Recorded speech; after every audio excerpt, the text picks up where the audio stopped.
sort of loud verbal display challenging ET in general out Oh in the middle yeah, of that's nowhere? what I was doing. I actually had a pistol in my hand at the time. I was really ticked off when I was having this fit. I was waving the gun in the air, okay, and I had this fit. And at this moment, I said, okay.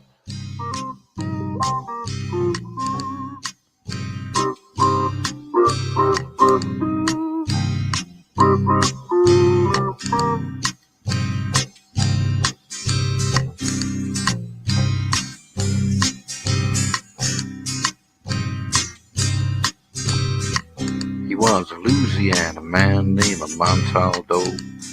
Folks around called him Six Gun Joe. Worked with ICAR, don't you know? Investigating UFOs. Out for a drive with a gal one night, they stopped to check out the reporting site. When an alien lit right there on the ground, he commenced to throwing his weight around. Now, old Six Gun didn't take too kindly to that kind of thing, especially without Vaseline or anything like that, Seriously.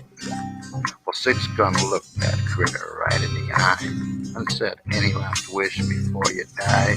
Yo, reached for his gun, quick as a twitch, and said, "Fill your claw, you son of a bitch." Now a legend spread across the land about this pistol-waving man.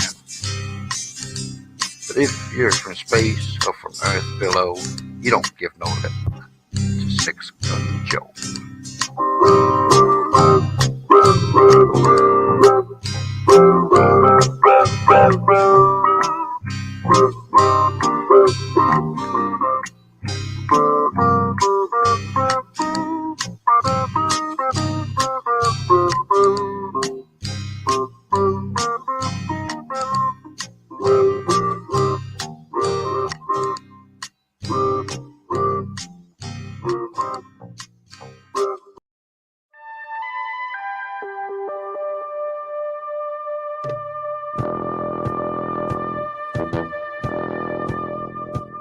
Tune in to UFO Undercover, Wednesdays at 8 p.m. Eastern, with your host, Joe Montaldo, right here on the Paranormal Radio Network.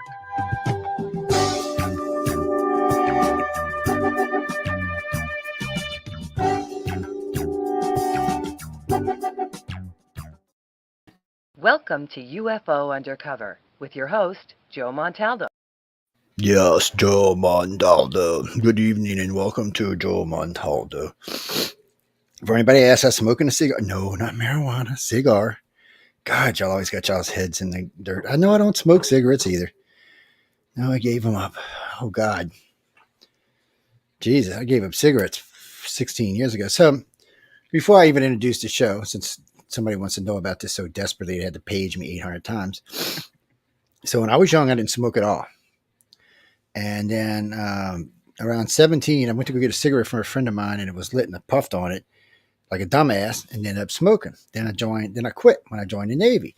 Because, jogging 3 miles, when you smoke, it's not the easiest thing to do. So I quit. So I said, all right, I'm not going to never smoke again. So I'm on transfer, waiting on a tarmac on a plane to go to one of my duty stations. So we're all sitting there and everybody's chilling and nothing's going on. Back then, you don't forget you could smoke in planes back then. Yes, I'm like ancient. Yeah. But anyway. And in elevators. They had ashtrays. Anyway, really. So we're sitting there and all of a sudden you hear the pilot come over the PA. They thought the plane coming down. So I don't know who was in the wrong place, us or them, but he was taking off and his wheels actually touched the top of our jet as he went by. That's how close it was. Well, guess what? I started smoking right then. And I asked somebody if they had a cigarette. I started smoking again right there and didn't quit again. I quit again in about 10 years. But last time I quit, so out of all my years of smoking, I've only probably smoked about 15 or 18, but I haven't had a cigarette in 14, almost 15 years. Yes. Once you get past that first year, it doesn't get any easier. I just thought I'd tell y'all. So, anyway, welcome to UFO Undercover. Hope everyone's having a great evening, great morning, great afternoon, wherever you are on our big, beautiful blue planet. No, that's not Jeffrey. That's Jay. Who thought that was Jeffrey? I'm much better looking than this I Jeffrey. know. I was going to say, man, That Jeffrey guy's scary looking, man. Oh, yes. And he's a Satan worshiper too. Yes, he stuffs kitty cats. That's what he does for a living. He's a. I'm not. I can't even say that on the air because that was just a stupid comment. That's not what you call someone who's. It's a taxidermist, you moron. Yes, no, you're a moron because the word you use that has nothing to do. No, I can't mention on this show. It's not the word for this show, but really, yes, taxidermist. Yes, I don't. They're a dying breed these days. There's not as many hunters as they used to. Yeah, it's a dying art. They actually, I was catching up. No, I'm gonna be catching up, but watching a lot of This Old House on Roku, and I forget which one it was. Norm Abrams or someone said that the trades are dying out. I mean, it's all the art forms are dying out. Painting, underwater basket weaving, whatever you name it. The people just aren't interested. Well, you got AI coming out. AI is going to replace a lot of people. All creativity is out the window. Well, Kirby, yeah, we can talk a little bit about AI, but AI really is. It's not perfect by any means. Plus, you can't copyright it. So it's like this banner you see behind Jay and I. That is an AI generated banner. Here, let me take us both down real quick, and I'll let y'all. Now, that banner, which would have took a normal person a couple of hours, maybe even a day or two to put together, took the AI thing 60 seconds. Yeah. So my friend Jeff Weiner, he's one of the winners at Writers at Illustrated. He's a winner. He's an author and an illustrator winner. And both his daughters are winners too. Very talented family. And his roommate is also a winner. Kind of crazy. So he's like, whoops, sorry, didn't mean to do that. Sorry about that. And I didn't know that button did that, by the way. But so he. Yeah, you gotta be careful. I got a touch screen. I don't know. But so I just seen Christy in here. But anyway, so the thing about it is, it's a strange, it's just strange how fast this product can work. Well, and it's been being used a lot. You can tell on a lot of these YouTube videos, particularly some of the paranormal videos. Years and years ago, they were doing ones. They were talking about the Galactic Federation, and all the script was spoken by an AI generated voice, and you can just tell because it reads words wrong. It literally like follows whatever syntax you put. So if you write dot dot dot or decimal, it goes decimal. So it's really annoying. Yeah, I know. One of our friends asked it to make a dingo and a kangaroo fighting, and it gave the kangaroo an arm in the chest, which I never understood, and eyes in the head. I mean, it was really weird. It's kind of limited. So when Jeff did this for me, he said, "I'm gonna make a comic book for you." Comic books take a little time to make. You got to do the little balloons with all the words in them, and you got to do all the other stuff and do all the artwork and all the writing. So he typed in what kind of artwork he wanted. And he typed in what he wanted it to be about. 4 minutes later, it produced a comic book, and a good comic book. It looked like a comic book. When you flip through the pages, all the little bubbles were right where they should be. Nice little stupid sentences in them, phrases and stuff about what was going on. You could understand the story all the way through in 4 minutes. So comic companies will tell you at least a week, but it's usually a month per comic to produce. Yeah, there's a lot of processes. I mean, first you have to have the story, then you have to have the guys illustrate the characters that are in that particular episode. Then they got to color block everything. Then they got to put all these layers together. So you've got inkers, you've got colorists, you've got artists, you've got writers, you've got editors who are like, "Oh, this panel's too big, shrink it down." It's a huge process. Well, Raymond, the reason we're bringing this up is simply because if it can do this kind of stuff, what can it do with UFO art? And I don't mean art for our pleasure. I mean art in the simple fact that let's see who we can fake out. Now, I've seen several AI generated cases lately. Somebody did a TikTok, well, not a TikTok, whatever you call it, a Tic Tac video. You couldn't tell it was fake. It looked just like any jet airplane anywhere. The thing actually, what it did was, this is what the guy told me. What it did was it copied the entire layout of one of our fighters that it had access to, and simply went in and changed the parameters and the numbers in the layout. That's all it did. So you actually got a real layout. I mean, it's going to be hard to beat stuff like that. Something that can pull it out I of don't know nowhere in though. no time at There are all. certain ways to tell electronically. So I mean, if I have a degree in video, if someone had taken a video of a test flight of any fighter jet, and then later on taken that footage and digitally covered it with a Tic Tac, I would be able to tell the See, difference. it It's doesn't not do it that right way, though. right as soon as I see the footage, but if I take that footage and run it through an oscilloscope and other Let's test see. equipment, It you can doesn't tell do it right that away. way. It doesn't do it that way. It's one piece. That's it. Oh, you can still tell. So Writers of the Future brought in a special group for illustrators to be able to tell. They said by the end of this year, the end of next year, that would be impossible to tell the difference. Maybe for a 2D thing, I would agree with that. But with a moving object, they've already faking them. There's a lot of things that with a moving object you have to get right. Because as it goes further in the distance, not only does the color of it get dimmer, but the size and also there's motion. Let me explain. So you're not grasping the concept. It's already got the motion. It doesn't have to make the motion because on the internet there are 100,000 of these available. So it can just cut the motion out and take it on their paper. And because of the way it makes it all in one piece. There's no seams. There's nothing to look at. There's nothing to hide. So you know how the illustrators catch you? Not from the piece of art, from the pieces of art leading up to the piece of art. Yeah. Everyone usually does sketches and drawings before they actually do the piece of art. That's how they catch it. Hey, Christy, it's and I'm serious, dudes. That's how they catch it. The artwork, some of it now is so good you cannot tell the difference. That's why there are big arguments now about copyrights and other things, and AI gets itself in trouble. So it was asked to write a book. Congress actually did this. Asked it to write a book on it. Gave it a subject. Wrote it. It did a pretty good book. I want to say it was something like 75,000 words. The story was coherent. It wasn't a great story, but it was coherent. Just like any amateur writer out there, there's no way if you read it that you would have known AI created it. But there was. AI, unfortunately, has a tendency to pull from known stories. So like plagiarist. Yeah, so it is a plagiarist, a big one. But if you read a lot and you see, there's like a scene in Expanse, where he says, "I'm that guy." You hear that anywhere, you're going to know where that came from. You know it's not part of that film or that movie. You know where that came from. He tells him, "No, you're not that guy," and then he tells the other guy, "I'm that guy," just before he blows his brains out. And I can't help he blew his brains out, people. I couldn't stop him from doing that. The guy deserved it, trust me.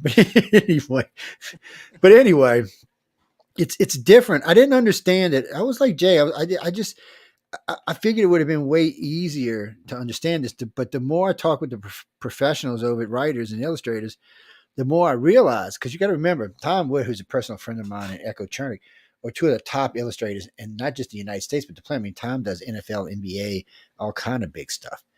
And so the thing of it is they're really, really good. And even they are starting to have problems. So now, in order to submit a piece of artwork, you have to submit the work up to the artwork with it.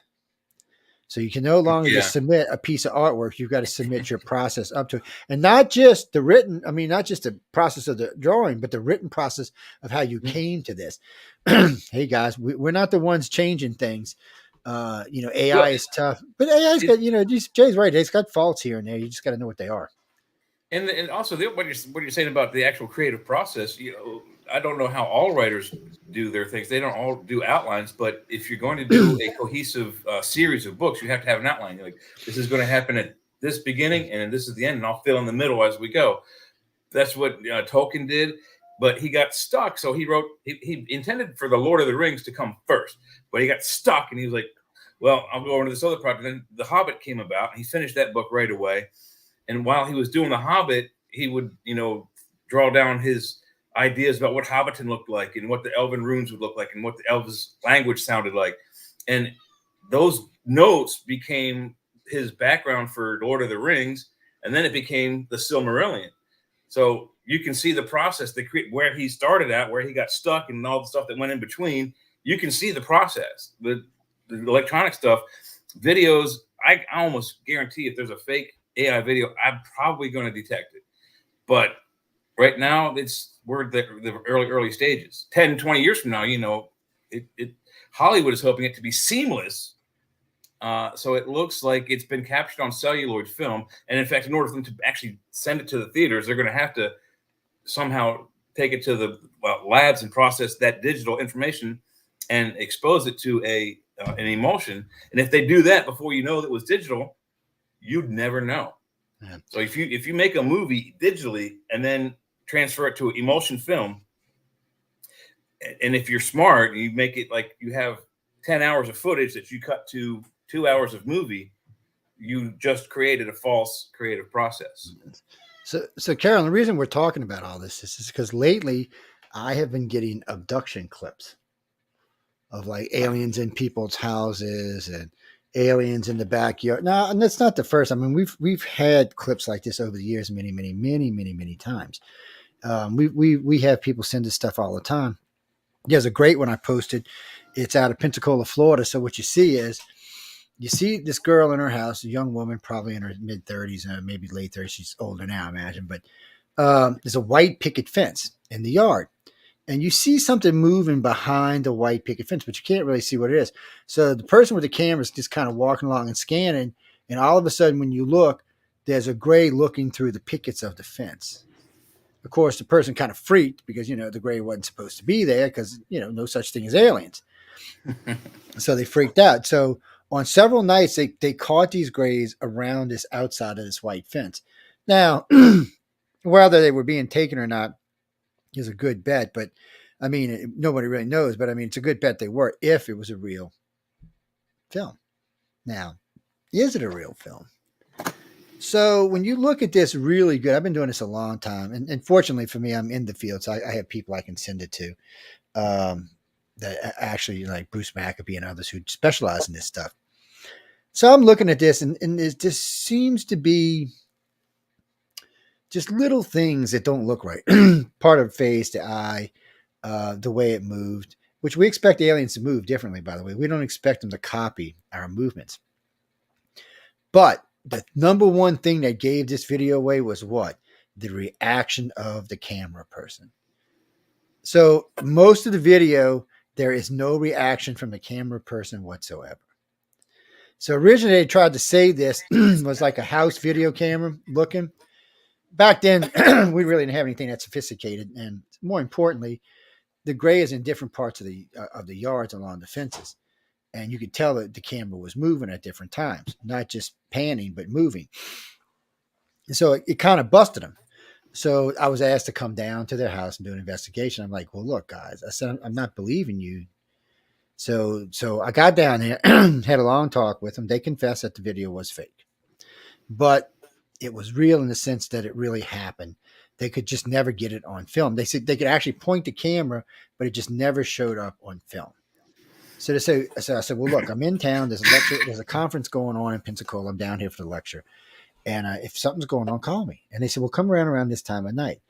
So I get out there. It's like 2 a.m. And there's 4 or 5 of us walking around. And you hear somebody scream. And then you look over, and there's a gray standing there looking through the fence. Now, for some reason, it never went over the fence, but it kept looking at the fence. Well, I was a little younger back then, a little faster. So I'm hauling ass across the yard. I got my where's it at? My digital camcorder in my hand, and I'm running with it, trying to see what I can see. That? Yeah, something like that one. Yeah, it's a Panasonic, I think, but still something like that. So I'm flying across. Samsung. And so I got the camera in my hand, and as I approach the fence, okay, I'm not a little guy. I'm 5'11". Back then I was probably about 240, 230.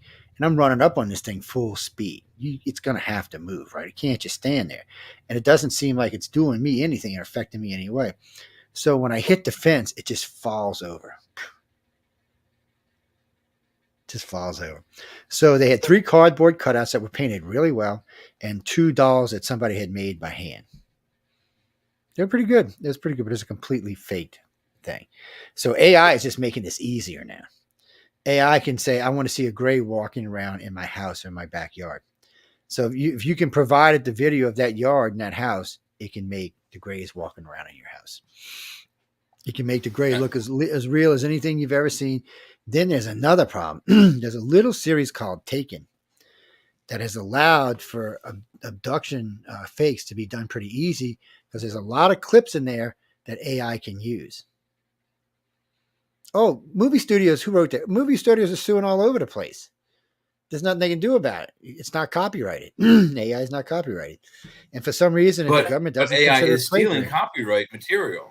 But they don't consider it that because they don't just steal one piece, or they take the whole books and they take all kind of books. So if you looked at a book that an AI written, it's probably made up of another 100, 150 books. So there's no weird way you can take them to plagiarism. It'd be too hard to get it into a court. Unless it's something just. But if you were right, it would be in jail the next day. It's true.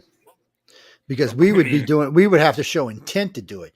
AI is simply just an electronic program that just does it because it's trained to do that. That's how it gets away with it. That's going to change. So then maybe the law should be whoever it was that operated that AI and said, make me this book that's like Dune that isn't like Dune, and then it comes out like Dune. That should be the guy going to jail, not necessarily the computer, or maybe both. Well, they've showed a lot of stuff like that where it's really close. Those are not allowed to be sold. They can't sell them because they're just too close. Somebody redid the Children of Dune on AI, and it was good. And actually, I think the AI part in the front story was actually better. But the problem was basically just a copy of Dune with little pieces moved around. Mm-hmm. It was still Dune. So, I mean, you were still watching Dune. It's just you were watching AI Dune. But that's not going to fly. They're not going to let that kind of stuff fly. And you have to argue, is that actual creative process? If a computer is just going out on the internet and just sourcing 5 million books around the planet, that's not creative. That's that's taking from others. Well, and I'm bringing this up, people, because when people start faking all these videos and they start getting on TV and people start being lectured at conference because they've got this video that proves that aliens are in their house, it comes a point where we have to be able to figure this out. So just recently, I know y'all are aware of this, down in Miami, there was a mall, something went on at the mall. It wasn't a shooting. Everybody, it's a shooting. No, it wasn't a shooting. So there was something like 80 cop cars dispatched. There was 50 on one side and I think 30 on the other side. And there was something moving around the mall. So this is what's weird. And this is how you know this is AI and this wasn't real. So there's all kind of stuff going on. These cops are all over. You don't see. So in one picture, you see what looks to be like 3 people in the middle trying to get away. It's just a glump. The AI just made a clump out of them because it couldn't separate them. But worse than that, all the people standing on the balconies didn't have their cameras or their phones. And now remember, this is supposed to be a 10-foot alien walking through the mall.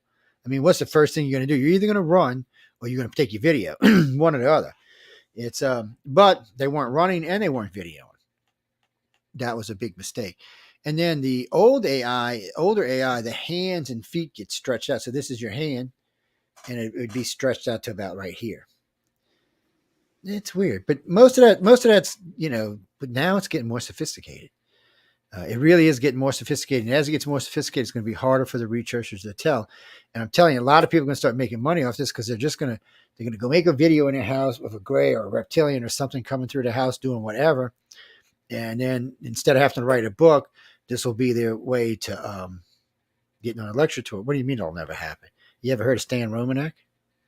His wife is the one who wrote the book, not him. He got famous because he got a picture or a video of an alien peeking in his window. Yes, it was fake, but still. Oh, I knew it was so bad. The saddest part to all of that is how desperate ufology was to jump on it and say it was real when it was obviously a fake. It didn't move it. It was, the whole thing was funky monkey. If I recall the picture, if anyone ever saw the episode Corbomite Maneuver of Star Trek, they have this fake head of this alien. It's it only does this and mouth does like a ventriloquism dummy. You can tell right away it's not a real, very well done animal or alien face. That was the impression I got when I saw the picture. Like, this looks like a cardboard cutout. Jimmy, that is true. that the whole thing. Yeah, we're not going to really talk about tonight. You know what? I promise you what I will do when Jay and I are doing the News on the Flip Side this week. I will bring it up on News on the Flip Side. It's really not appropriate for this particular show. No, it's not. No, it's true though. I know what you're saying. It's 100% true. I don't want to make you feel like it's not. But hold on. Let's see if we can do this right quick. Present share screen. There we go. So let's put this in the queue with that. Whoops, no, put it back in the queue with us. All right, I think this is the video of Stan Romanak's Alien. Yes, it is. And if not, we got pictures of it, but I think this is. Was this in Man, Myth, and Monsters with Peter Graves? I think it was. I think it was. Okay. So here it goes. Just gonna keep it rolling there. Oh, that's a shadow.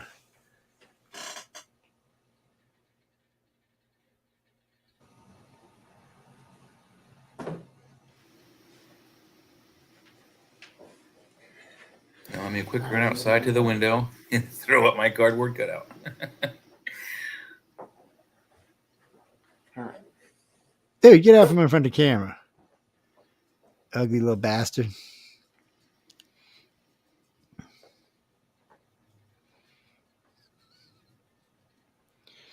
Okay, I don't remember it taking this long, but okay. See, there's no shadows moving now, so I don't know if there's anybody left. They've gone outside to put the alien face in the window. Someone's turned on the light. So we're halfway through this now. Okay, why did we get a big bright light? So there was looked like a camera flashed and a big camera bright flash light. or a quartz movie light. Yeah, could have been that. Still, I don't see nothing, people. I'm getting upset. I see a bunch of reflection in there. He is, right in the middle. Yeah. Yeah, there he is. Yeah, there he goes, guys. Y'all seen how he lifted his head up?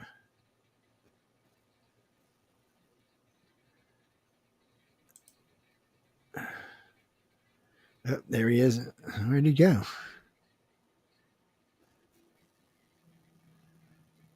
I hope he's already gone. Yeah, he's only up there for a few seconds. Oh, yeah, I thought I seen him come back. Hold on. Son of a bastard. Oh, man, what is that? Gay bastard. Did I say that out loud? I apologize, people. Extreme flavors don't sell sass. Ads on LinkedIn. He's a strange person. Yeah, that one's pretty. Just so let's see where it is again. All in camera effects. No, we're gonna roll it one more time. Oh, see, there's a flash, and then there's whatever this crazy light is, and now we should see. It just phases in the middle there.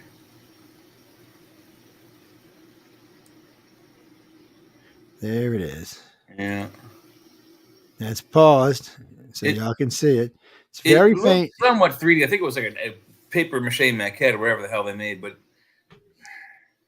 it's just so fake. I don't know how far whoever wrote that. I don't know how far the windowsill is from the ground. I have to ask. I had asked that question actually way back when. Y'all think what you want to think. If you think it's real, write to me and let me know. If you think it's fake, write to me and let me know. The eyes are a little bit distorted. This one's a little stranger than this one. The head's a little distorted over here too for some reason. Let's see if we if you look directly above it on the paused image, you can see what looks like a reverse of its head. So I can't tell, but the footage may be tampered with afterwards. Let's go back a little bit and see. So there he is, popped up. So watch now. Pay attention as I'm going through this. I'm going to click stop, click stop, click stop. I know y'all know how anime works, right? So just pay attention and see what we see. So his eye and that left side eye moved. That eye on the right opened up bigger. Now remember, I'm looking at it reverse. Oh, look at them eyes, big eyes, looking at y'all like, I see you, baby.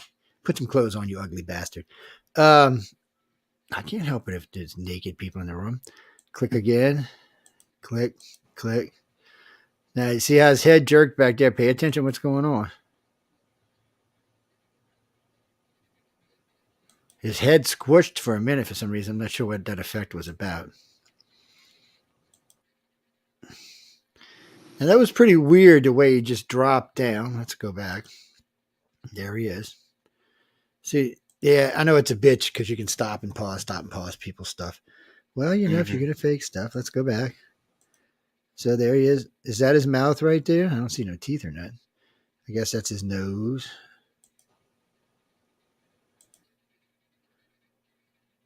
He looks like a genie there. See, the problem is, too, is there's a little distortion when you stop.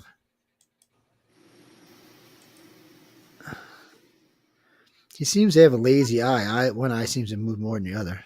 Yeah, and plus you have reflections of the curtains behind the camera. Yes, you do. The camera's probably in that black stripe in the middle. So let's look how he goes away. It's going to be the last one, so let's look how he drops out. And then boof, right? So let's do that again.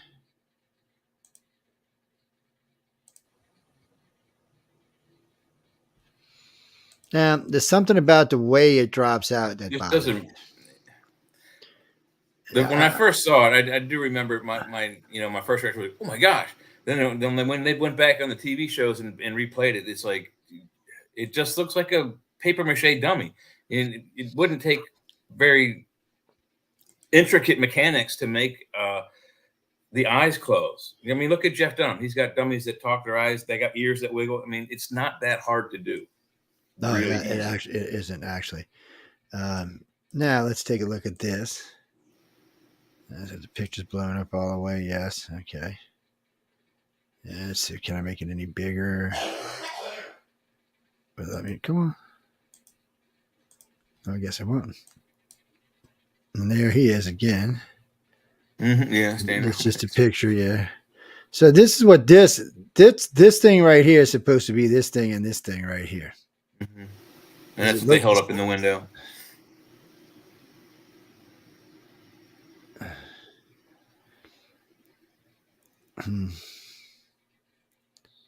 This picture right here, actually, Linda drew. I don't know who's taking claim for it now, but she drew this a long time ago. Matter of fact, if you go on the Alien Enigma website, you'll see a lot of her work that she drew way back 30 years ago that are all over ufology today. Yeah. Oh, what is this supposed to be? That looks like crap. So that's a whole different looking thing. That looks like the Roswell alien. Very aggressive looking face. That's Lisa Romanek.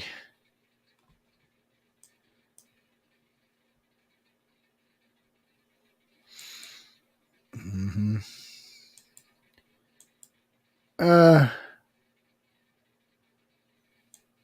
There's just stuff all over the place. He went and got his ass in a lot of trouble, though. There was actually a much better, and I think it's a fake too, but it's really well done. 90s, 92, 3, 4-ish. And I have it on a videotape. I forget what kind of UFO show it was on, but it was like they showed the last 20 seconds of the show, quite literally the very ending of the show. And I got it on tape. And if I can get it into the computer, it shows what looks like 2 or 3 grays with a laser that has like 3 beams, and they're mutilating a cow with it. It's really fantastic. But then the grays attack the people who are videotaping them. It's fairly scary, but I don't think it's real. But it's well done. Yeah, there's a lot of good stuff out there. What's that, Christopher? No, we can't really promote his work, baby. I'm sorry. No, it's not something we can do. We've already done more than we should have tonight, actually. All I can tell you is read up on him, and you'll know why. It's not something we're going to talk about in here. But the point is this is so many. Yeah, I know. There's so many fakes out there, and so much stuff going on that people want to. Oh, is that real? No, it's not really real. But people want to believe. That's what the problem. People really, really, really, really want to believe. They want to know. They need to know. They need to know that what they feel and what goes through their life, and that it's actually real and it's not fake. What do you mean? Well, no, I mean, unfortunately, people fake stuff. So let's see. What's his name? Billy Myers. Let's talk about Billy Myers for a minute. So Billy Myers is a fairly famous person who's seen UFOs. So Billy is a one-armed man, drives a little scooter around, and I forgot what country he lives in. Is that Sweden or Switzerland or He Austria? speaks very, very little English. His spokesperson here is Michael. Michael Horn. That's his spokesperson. Yeah, very well-spoken fella he is. Though. Yes, he's an ass. Though I tore his ass. Yeah, out. he's very arrogant. No, I mean, he's an all right guy. Him and I have been on the air together a few times. It's just I had found out some stuff, which we'll get into in a minute. So Michael's original pictures were all legit. None of them were fake. They were really good pictures. And then I guess either he couldn't get them anymore or they stopped coming. Remember, people, in ufology, like most fields, you're only as good or famous as your last event or your last thing that happened.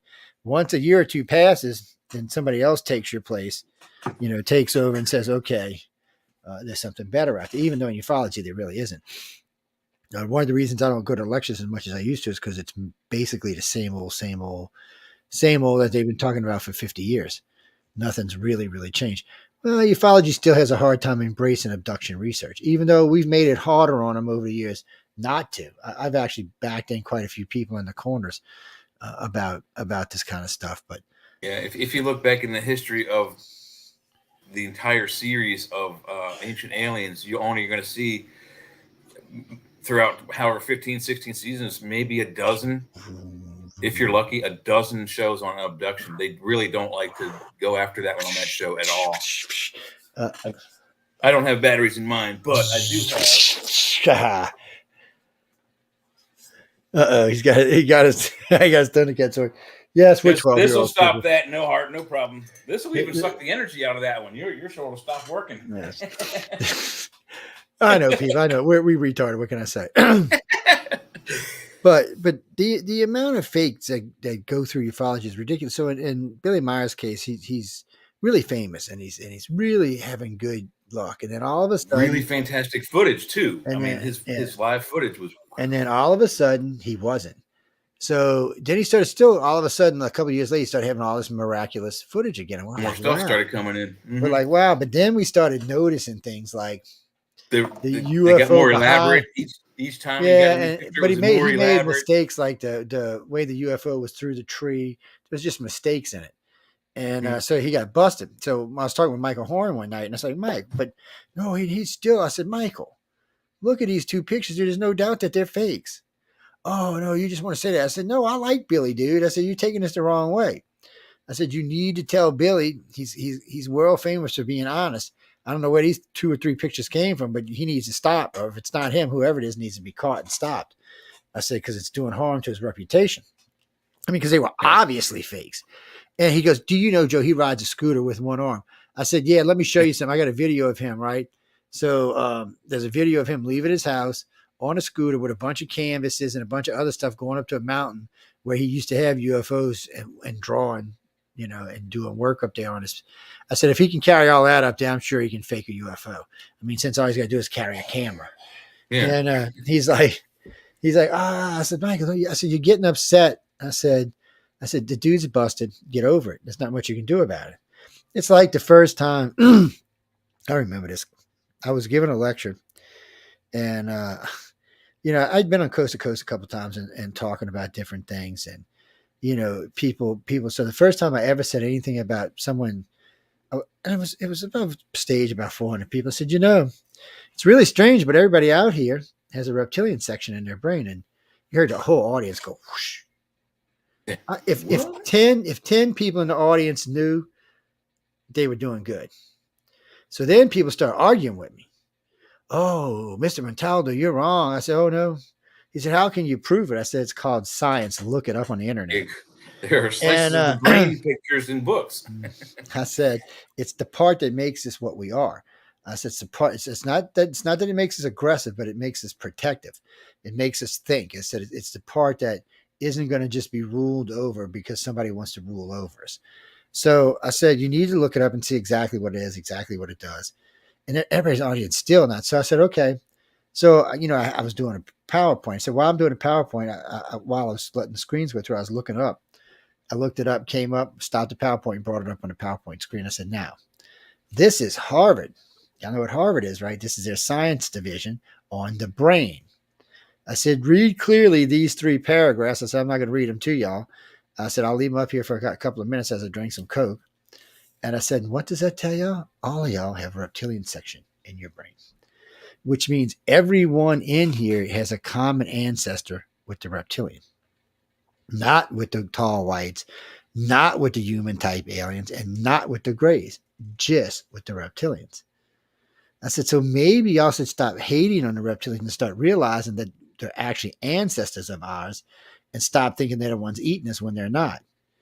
He said, well, I said, we don't know what we got, but we do know for a fact we have that reptilian DNA. There's no arguing about that. We know we have. You can't get around it. The structure of the brain that you're talking about, if you isolate that, Gray's Anatomy, it's not an actual picture of a brain. It's I believe the guy's name was Dr. Frank M. Netter, was the illustrator for the like the Gray's Anatomy books and all those medical books. Mm-hmm. Just highlight the part of the brain that's reptilian, take that out and superimpose it over an actual modern day reptilian brain. They're identical.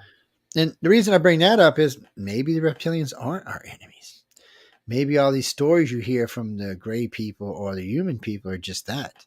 Under that same argument, then the insectoids are too, because we have an insectoid section up there as well. That's the part that keeps your heart and lungs and all going all the time. Say dun dun dun. Well, look, people, we didn't create us. Now, what gets interesting about that is when you start adding in blood types. So we don't know exactly what the blood types were prior to Rh negative. We don't know if there was A, B, and O positive. There was no Rh negative. We know before 40,000 years ago, there was no such thing as Rh negative on this planet, which means the majority of us were probably brown-haired, brown-eyed, brown skin. That's what it really means. Kind of boring race, actually. Maybe at the time the reptilians introduced their DNA, that changed. Maybe they gave us the Rh negative. Maybe the Greys gave us Rh negative. Somebody gave it to us because we didn't have it before. And Mother Nature isn't going to give it to you because it's a baby killer. A big time baby killer. I mean, it kills, I forgot, it was way back in the day, it was a very high percentage before they invented the shot that keeps you from having a stillborn. Yes, that's why you used to have to be, I know I say this all the time, but that's why you used to have to get tested before you got married. To get a marriage license, you had to be tested to see if you were compatible. Rh negative and Rh negative could not get married. Yes, they were not compatible. They couldn't have children. Yes. They had to marry into another bloodline or they would die. That bloodline would have died off. So now we have the anti-denigen D gene, I think is what it's called. Well, I could be wrong, but I thought that's the last time I heard. I thought that's what it was called. But anyway, you get a shot now, a treatment actually, and you can have a baby if you're not the same blood types. No, the Rh factors. I'm sorry, not the blood types. Well, again, we don't know if there was A, B, and O before Rh negative. We don't. All we know is more than likely the majority of people on this planet were brown-eyed, brown-haired, and brown skin. There was no mutation. See, Rh negative triggered a mutation because it's a mutation in itself. O negative is a mutation, just like all the Rh negatives are. They're mutations, and they triggered green and blue eyes, which were also mutations. What do you mean blonde hair? I don't know if they triggered blonde hair. Blonde could be if you lived in a Scandinavian country, maybe. No, if you lived in Scandinavia, you wouldn't have blonde hair. You'd have brown hair. Yeah. It may be a recessive gene from the tall whites who allegedly have like silk white hair. Yeah. Unless you stay indoors all the time, maybe. I don't know. It's just that was also probably triggered by whatever triggered this Rh negative. And what's funny about this, if you pay attention and look at your movie stars and your music artists and your presidents, you will notice they have something in common. The majority of them have, well, that's not that. Well, they have that too, but most of them have either green or blue eyes. The far majority of them does. Why? I mean, the majority of people on this planet today, 84% have brown eyes. Yeah. And So every why one would of us, you? no matter what our eye color are, we all have the same amount, 50% chance of having blue-eyed, green-eyed children. It's Well, no. Well, yeah, that's right and not right. If it's not in your family line, you can't have them. No, you can't have a green-eyed child if they're not. They're only 2%, and you have to be a direct descendant to have one. You're not going to get it any other way. It doesn't come up as a flaw or a freak. Matter of fact, the Chinese proved this for us very eloquently. In China in the last 3 years, as far as they know, only 2 green-eyed children were born in their country out of 1.45 billion people. Yes, which half of them are women. Only 2. So they were curious to track their gene line, and guess what they found down their gene line? They found a Scottishman that had bred in. One of them was a Scottish, one was an Irishman that had interbred in their population a couple of hundred years earlier. Yes, well, when they bred it, they probably didn't know who the guy was. It was probably somebody they ran into, someone or somebody who was Some guy on crossing the through the docks, territory. probably. No telling who or what they were, but today we know where those DNAs come from. So now they know that's exactly where those green eyes came from. They know. Well, in my family, it's weird. My sister has green eyes. I have green eyes. My mom, my grandmother, all pretty much one side of the family going all the way back has green eyes. It's a dominant thing in our family. My dad had blue eyes. Mm-hmm. He was Italian. He had blue eyes. Yeah. I don't know why none of us had blue eyes. None of my half brother and sister had blue eyes either. They had brown eyes. I don't know, but it's a weird thing. But to have green eyes and Rh negative blood is a very, very, very rare thing. Yet put you in a whole different thing on the charts. Well, you're special. Or maybe you're special K as far as I know, but you are special. But it does seem like the aliens like these people better than the bland old Rh positive. I'm just teasing, but no, I mean, in reality, they do abduct more Rh negative than Rh positive, and Rh positives outnumber the Rh negatives by 85%. So you've got to wonder what's going on there. Well, they may have been the ones that created. Whenever they decided to do whatever they were doing a million years ago, 100,000, whatever the hell it was, they introduced new stuff into us because they found some families that were probably on the edge of being telepathic or empathic and decided we can start moving this forward because they only abduct people in family Well, lines. I don't think that's the only impetus. I think they also were realizing that we were getting long lives. I mean, starting back in the Bible times, there were people that lived 1,000 years. It was Noah's grandfather. Noah's father lived like 800 years. Noah himself lived till he was in his 660s before he died. And the lifespan changed. So whatever they did, we used to be at least partially 1,000-year-old species. Now we were lucky if we get past our 90s. So they've done progressively knock shit out of us. And I would want that stuff back. I don't want to. I want to see what's going to happen in 1,000 years. Don't you? I mean, come on. We're at that point right now where it's going to be from it sucks to it's great. Well, it's going to be just like it was. Not just the past century, but the 1800s and 1900 when it flipped. That was a whole new world. Yeah. I mean, so much happened from 1920 to 1950. It was insane. And then think about what happened from 1950 to now. It's just, well, no, dude, it's a computer revolution. Let's never forget about that. And if Roswell's true, the computer revolution was totally accidental. Think about that shit. Yeah, think about it. Back then, they didn't even have the IBM was an entity, but they didn't have a working computer. By 57, they did. I wonder why, but they were operated by punch cards. Punch cards. So 3x5 cards are about index cards, and you had these trays that were 1,000 cards, 10,000 cards, 1,000,000 cards, and if one of those cards was out or one of those cards got damaged where the punches are, everything stopped. And you had to go through every card, make sure they're numbered, and forget about it. It was a huge revolution. And then they decided we were going to use magnetic tape. Reel to reels. No, I'm not talking about music reel to reels. I'm talking about computer reel to reels. Or was that first? I get confused which one came first. The sound would have been first, and then video, and then sound and video on magnetic carrier, and then data would be about the same time. About the 50s. But what I meant was I can't remember if I can't remember if the punch cards came before or after the magnetic. There's something. The magnetics you're probably, I would say, late 50s. Punch cards have probably been in use since like 52, 53, 54. My dad said that his father in Ohio had a computer for the trucking company, and it was his task when the cards got discombobulated. He had to go in there and find out where the errors were, and then if the card was damaged, put a place marker and then take that card and make a new one. So I think reel to reel, it doesn't really come into use. The government's probably using it in the top secret stuff, but on television, you're probably talking 59, 60. Well, no, because when I worked at the AV station down here in New Orleans, believe it or not, we had punch cards and reel to reel.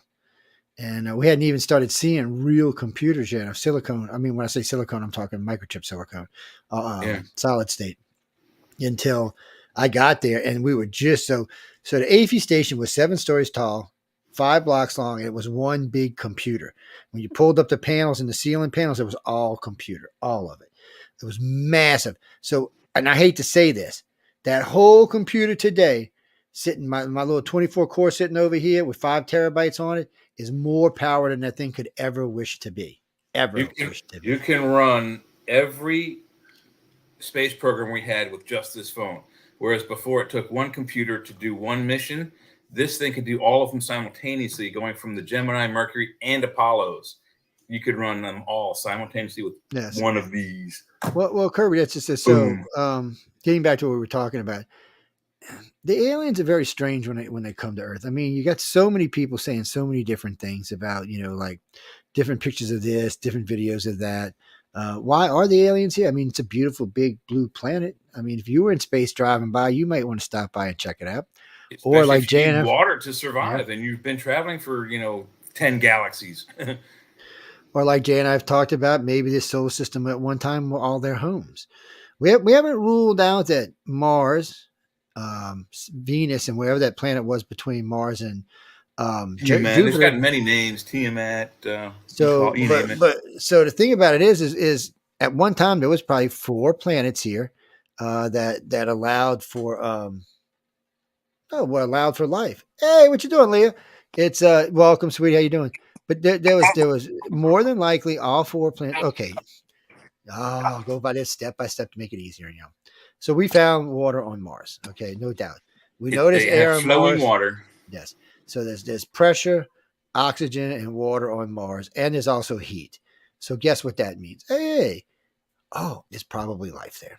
Venus is a little upside down in that category, but there's probably life there too. 90% of its atmosphere are gases emitted by biological processes, and 99% of most educators agree that there's probably some form of life on there. Probably plant life, but it's still life. I'm gonna have to send this to Leah so she can play Darth Leah. I'm sorry, I get carried away with this thing.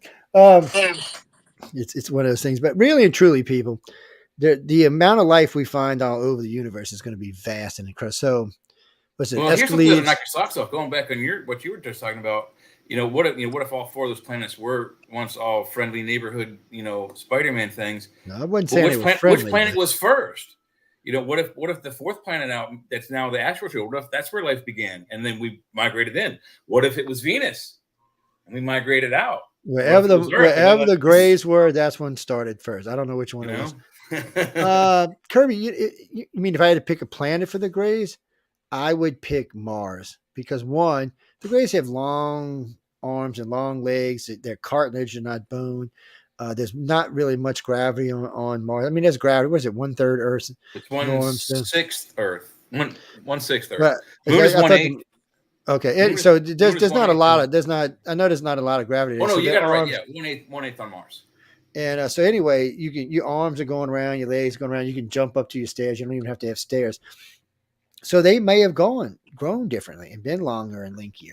Whereas you lived on Venus. Venus is what, 2G, 1.5G? I think it's 1.25 of Earth gravity. So they would have been a little bit heavier. 4 inches being on the planet within days. But if the humans came from this solar system, then they came from the planet that used to exist, the big planet, because they're definitely heavy worlders of some kind. And so I would have thought they had came from there. And then of course us, which we're so you heard us talking earlier about some stuff we talked about. So here's something to think about. The optimal body temperature of humans is the optimal body temperature of Mars 55 million years ago. It's never been the optimal temperature of Earth. Never has been. Our biological clocks for like 95% of the people on this planet are set to 24 and 1/4 hours, not to 23 and 3/4 hours, but to 24 and 1/4 hour. Well, there's only one planet in the solar system that has that, and it ain't this one. Only Mars has a 24. It's a true 24-hour day, 24 and a quarter hour day, whereas Earth is a little shy of that. But we're moving, so that may change in the future. But the problem here is it doesn't seem like this was designed to be here. It seems like we were somewhere else and then we were put here. So more than likely, whatever started the catastrophe in 60 million years, 50 million years ago, somewhere along the line, our ancestors, not us, but our ancestors of some kind came to this planet. Or maybe when the human aliens decided to create us, they created that based on where they came from, which was a 24 and 3/4 hour clock. I really don't know, but it's not Earth's thing. So, I always talk about this. People are like, let's worship Gaia. Why? Gaia's probably trying to figure a way to get us off her back. We're not from here. She's like, bitch, get out of here. Go back to your planet. You're making me itch. Gaia's like, get out. Yeah, man. we're like fleas.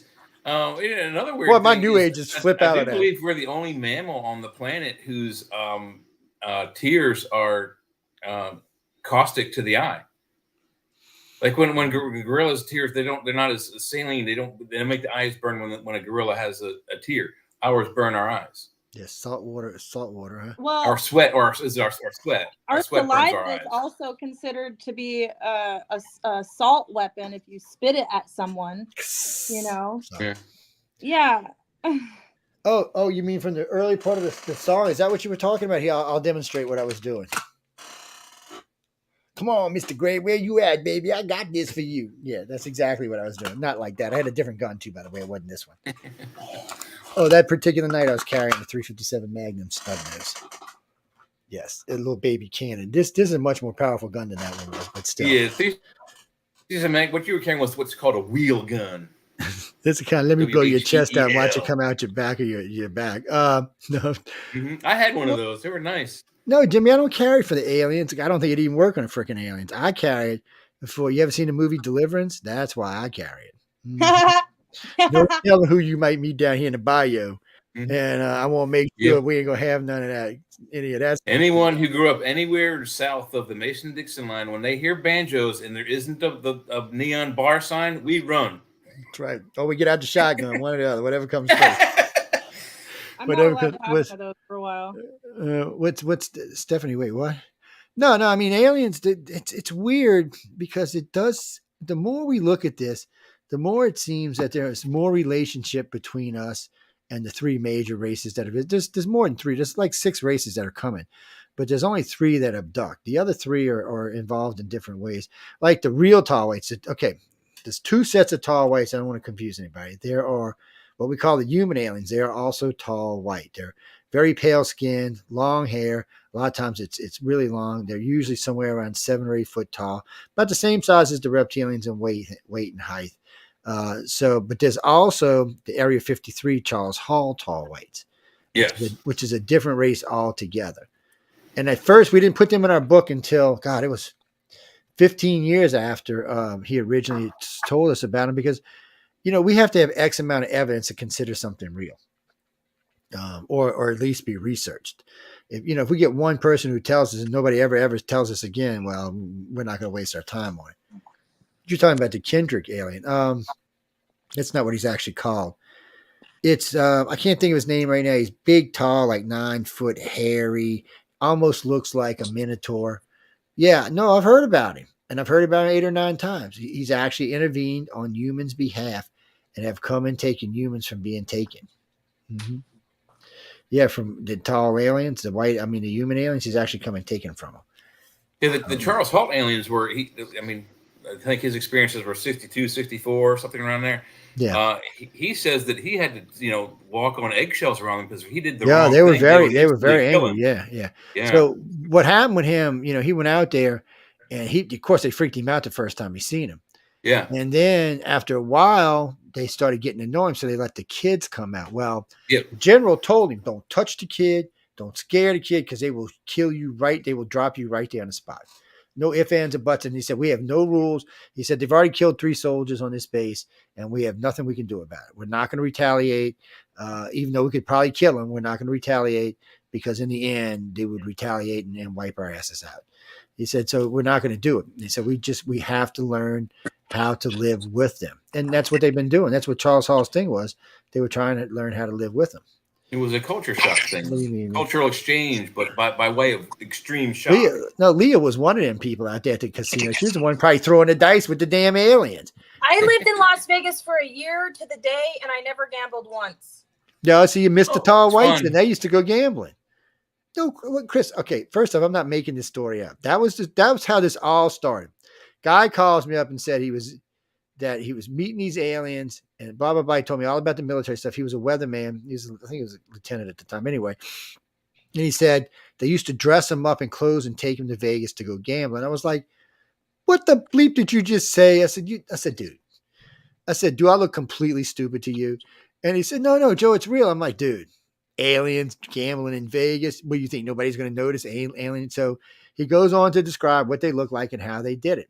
And even then, I was so skeptical it wasn't funny. But I liked the old guy because regardless what was true or what not true, he believed everything coming out of his mouth. Yeah. He allowed me to voice stressing him. I did facial recognition and body language. He wasn't lying. Whether the aliens were real or not, he wasn't lying. So he believed it. So I was like, okay, well, he believes it. We'll put it in the records and leave it there. A couple of months later, I get a phone call. I think it was a taxi cab driver called me and told me they had seen him. I was like, so I said, well, thanks for calling. I'll put you in the records and we'll leave it at that. And a couple of weeks after that, somebody else called. And then a state trooper who worked a casino called me. It's amazing how many state troopers, by the way, I've talked to over the years. But anyway, he calls me and he goes, "Oh, no. I know exactly, because I described on the air what they looked like, how they walked, how they moved around." He said, "Oh, no." He said, "I was watching." He said, "I was called in to watch them because the dealer thought there was something suspicious with them gambling at the table." Could you imagine a cop walking up to a tall white and saying, "You got to leave"? He'd have killed his ass, right? He'd probably kill half the casino, man. I'm like, Lord. See, that was so dangerous taking him out in public. And then he gives a great description of what it was. He gave other details that we hadn't heard before. And then another trooper who was working the casino gave a backup description. And then 2 of the floor guys and 1 of the dealers gave backup descriptions, which was, man, now we're up to like 8 witnesses. All together to today, I think we're up to about 40 witnesses now, which isn't a lot when you think about how many gray and human and reptilian cases we have.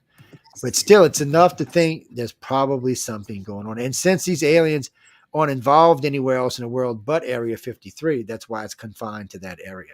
Nobody else really knows about them, hears about them, because they don't really go anywhere else.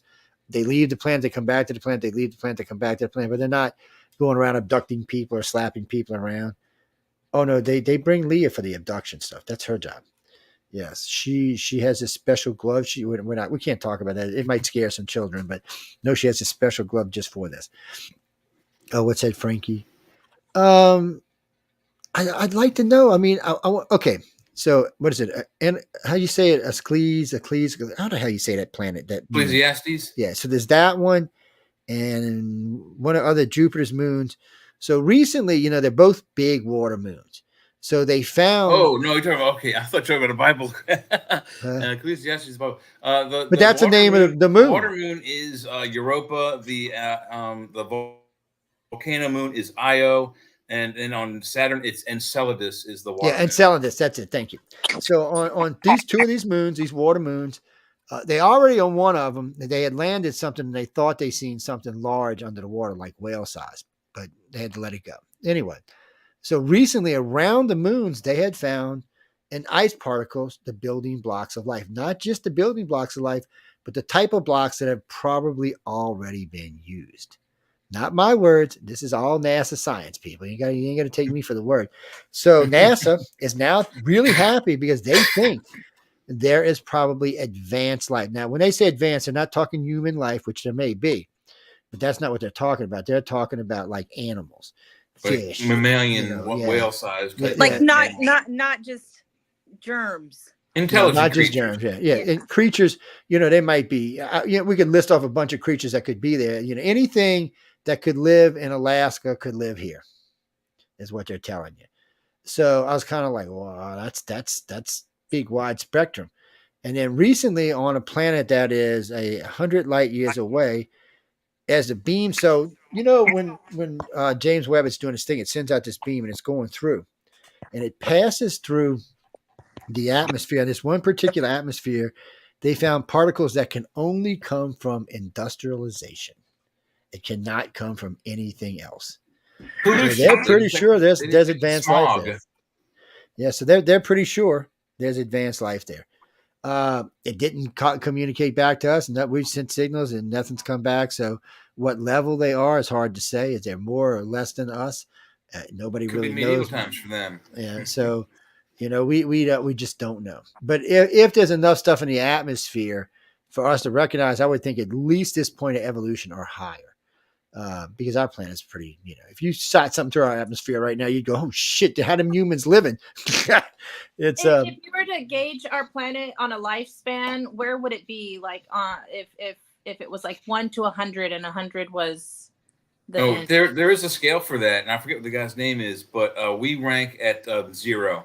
Yeah. The next phase up from that is interstellar, which we're not really quite there yet. I mean, we're kind of on the cusp, but one civilization can harness the energy of their planet and travel at least within their solar system. Yes. Number 2 is a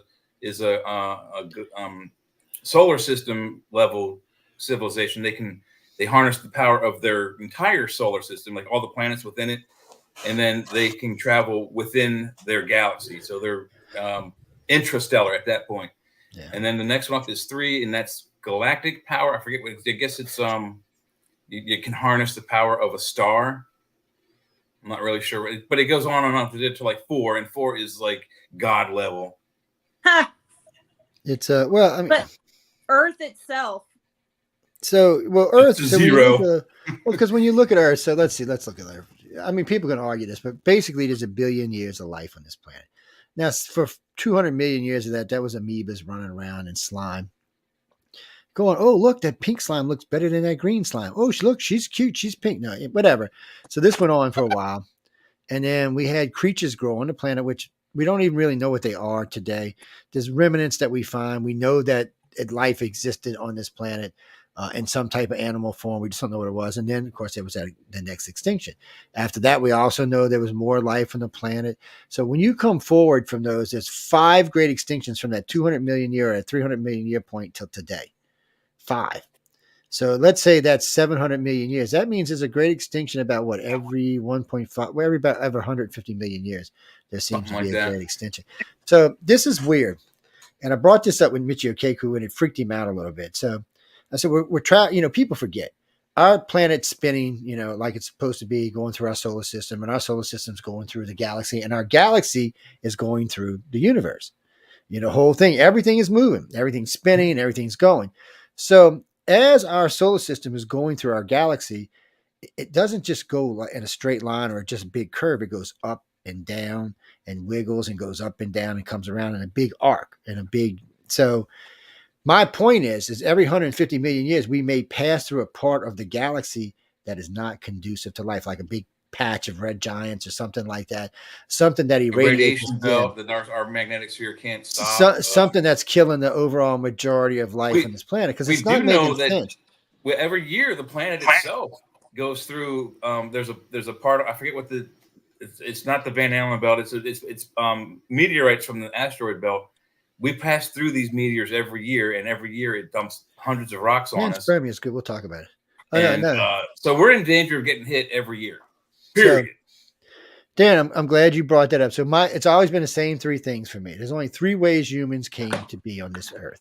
Okay. aliens put us here, God put us here, or panspermia.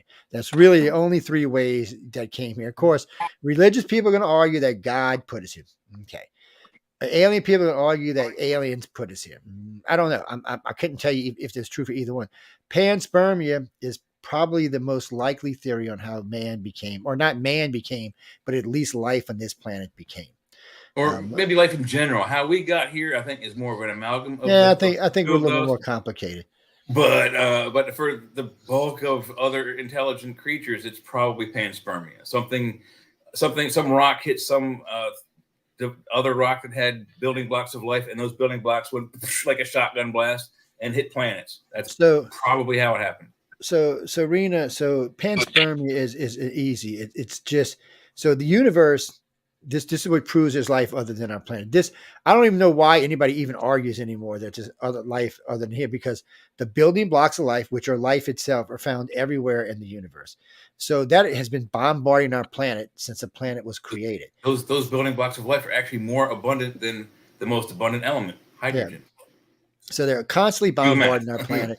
And then the planet started to change. It started to cool. It started to get liquefied. It started creating little puddles. This stuff was popping into puddles. It's like watching. It's like watching tadpoles breed. Anyway, it's kind of the same thing. But so anyway, it keeps bombing, and then a single cell life form is born, and then from there we just grow. And the next one's born. Why are we called organisms? We're and called an organism. We're made of little tiny things that make other little tiny things. Like all of the structures in your body are made of different organisms that make those specific structures, like your kidney, your heart, your lungs. Without those organisms getting together, like things like to hang out, we would not exist. Well, Francis, I'm not 100% convinced that there hasn't been some intervention in man's evolution. I would say quite a bit. So would you say that the galaxy, like the mix of the dark space and the stars and stuff, is a part of a bigger organism? Well, okay, it's interesting you say that, because I've been preaching for a long time that the universe itself is sentient, that it's alive. And the reason I say that is because only life can create life. And what I mean is how can you have life in a universe that's lifeless? If the universe itself is not alive and thriving and moving, it's probably means it's a dead galaxy. But if you look at it that the universe is alive and we're just bits and pieces of it broke off so it can figure itself out, it really clarifies things. So if you're a universe that's vast, this one's 160 million light years across. I mean, the galaxy is 110 to 170 million light years at the widest parts, and it goes like a jellyfish. So we grow and we expand, and it just seems like that in our case. I'm not saying this for all aliens, but in our case, there does seem to be somebody stuck their thumb in a pie. Because we have all the old stories to start off with. That's something here. We hear about the reptilians, we hear about the human aliens, we hear about the creation of man. There are several creation of man stories. Oh, no, Jimmy. So this, guys and girls, and I get in trouble with my religious friends because they don't like me talking about this. A bunch of the stories that the Bible used were pre-Bible. They came before the Bible did. Usually 4 or 5,000 years. 4 or 5, way before the Bible came around. And so some of those were co-opted for the Bible. And then a lot of stuff that should be in the Bible was left out. But in all these stories, that occurred at the first Council of Nicaea, which I think is either 100 CE or 1000 CE. I don't remember the exact year. But they had the Bible had all these, when it was like 50 some different it books. Was huge. It was huge. It was huge. And they took out so much of it, and then there was another Council of Nicaea and another till they got to what you have is the King James Bible. They basically edited it, redacted it, and changed the name so the innocent could play the guilty. It's people. I mean, we're growing and expanding and moving along, and it just seems like something somewhere along the line lit a fire under our asses, and somebody knows the whole story.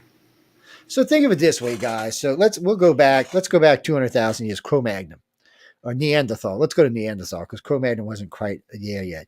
So you've got this race running around on our planet that some people say came from apes, some people said came from this, some people came from that. But still, they're moving around on our planet. My problem has always been, and I used to get in, with different genealogy. I used to get in big fights about this because I've always said it's impossible for us to come from two people. That's an impossibility. And even if in the tribes of Africa, there had to be many tribes. If there weren't many tribes, then we would have never made it to where we are today because interbreeding would have wiped us out. So and just having recently, only 2 people, how do you explain the 5 or 6 different skin colors? well, that some of that You don't. You can't. But the point is the way this works out is so recently the way this is working out is it looks like there were several groups of humans on this planet that evolved around the same time and then interbred with each other.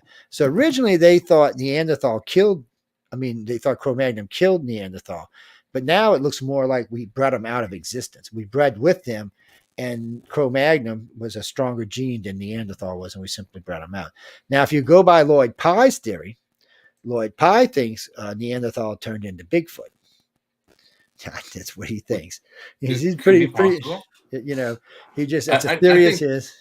I think Bigfoot is a different strain of the same line of apes we came from, but are they Neanderthal? I don't know. But there are several other evidences that Neanderthal and us, that they should have continued on. They had larger brains than us, larger muscles. In a lot of ways, they were bigger. Denser skeletons. I mean, by all rights, they should have beaten the living snot out of us. Yes, we just bred them out of existence. That's what we did. And they're probably not the only ones, because we know in South America there's a sect down there that have a different skull type than we do, which means they're a different brand of humans. We know because of this skull behind me, which some people want to say it's an alien skull, which it may be, but this was found in South America.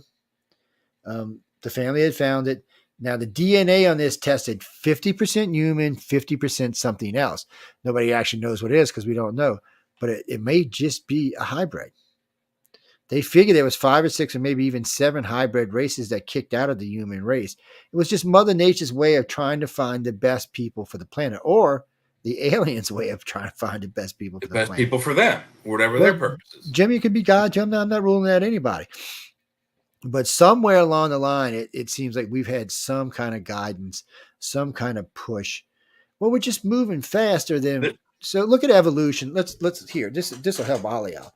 How long did it take the dolphin to evolve? Anybody knows? Anybody got an idea? 250 million years. Most everything that lives on this planet today is at least 100 million years older than we are. But yet, not only did we evolve, we evolved to be intelligent. There's clear upgrades as we go back in their fossil record. You can see how they started and then what upgrades they got. They got a lot. They used to have feet. Like I think there's at least one example of a creature that walked out of the sea.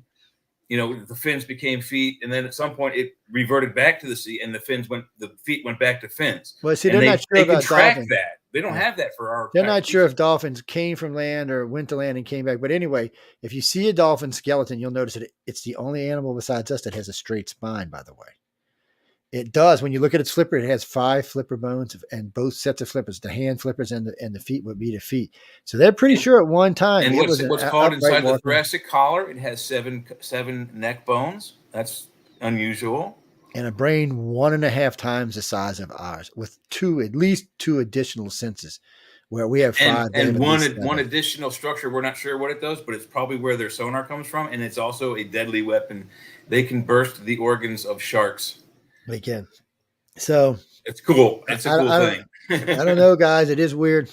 Oh, we lost Leah. What happened to Leah? She said she had to go. Oh, okay. Somebody must have popped in.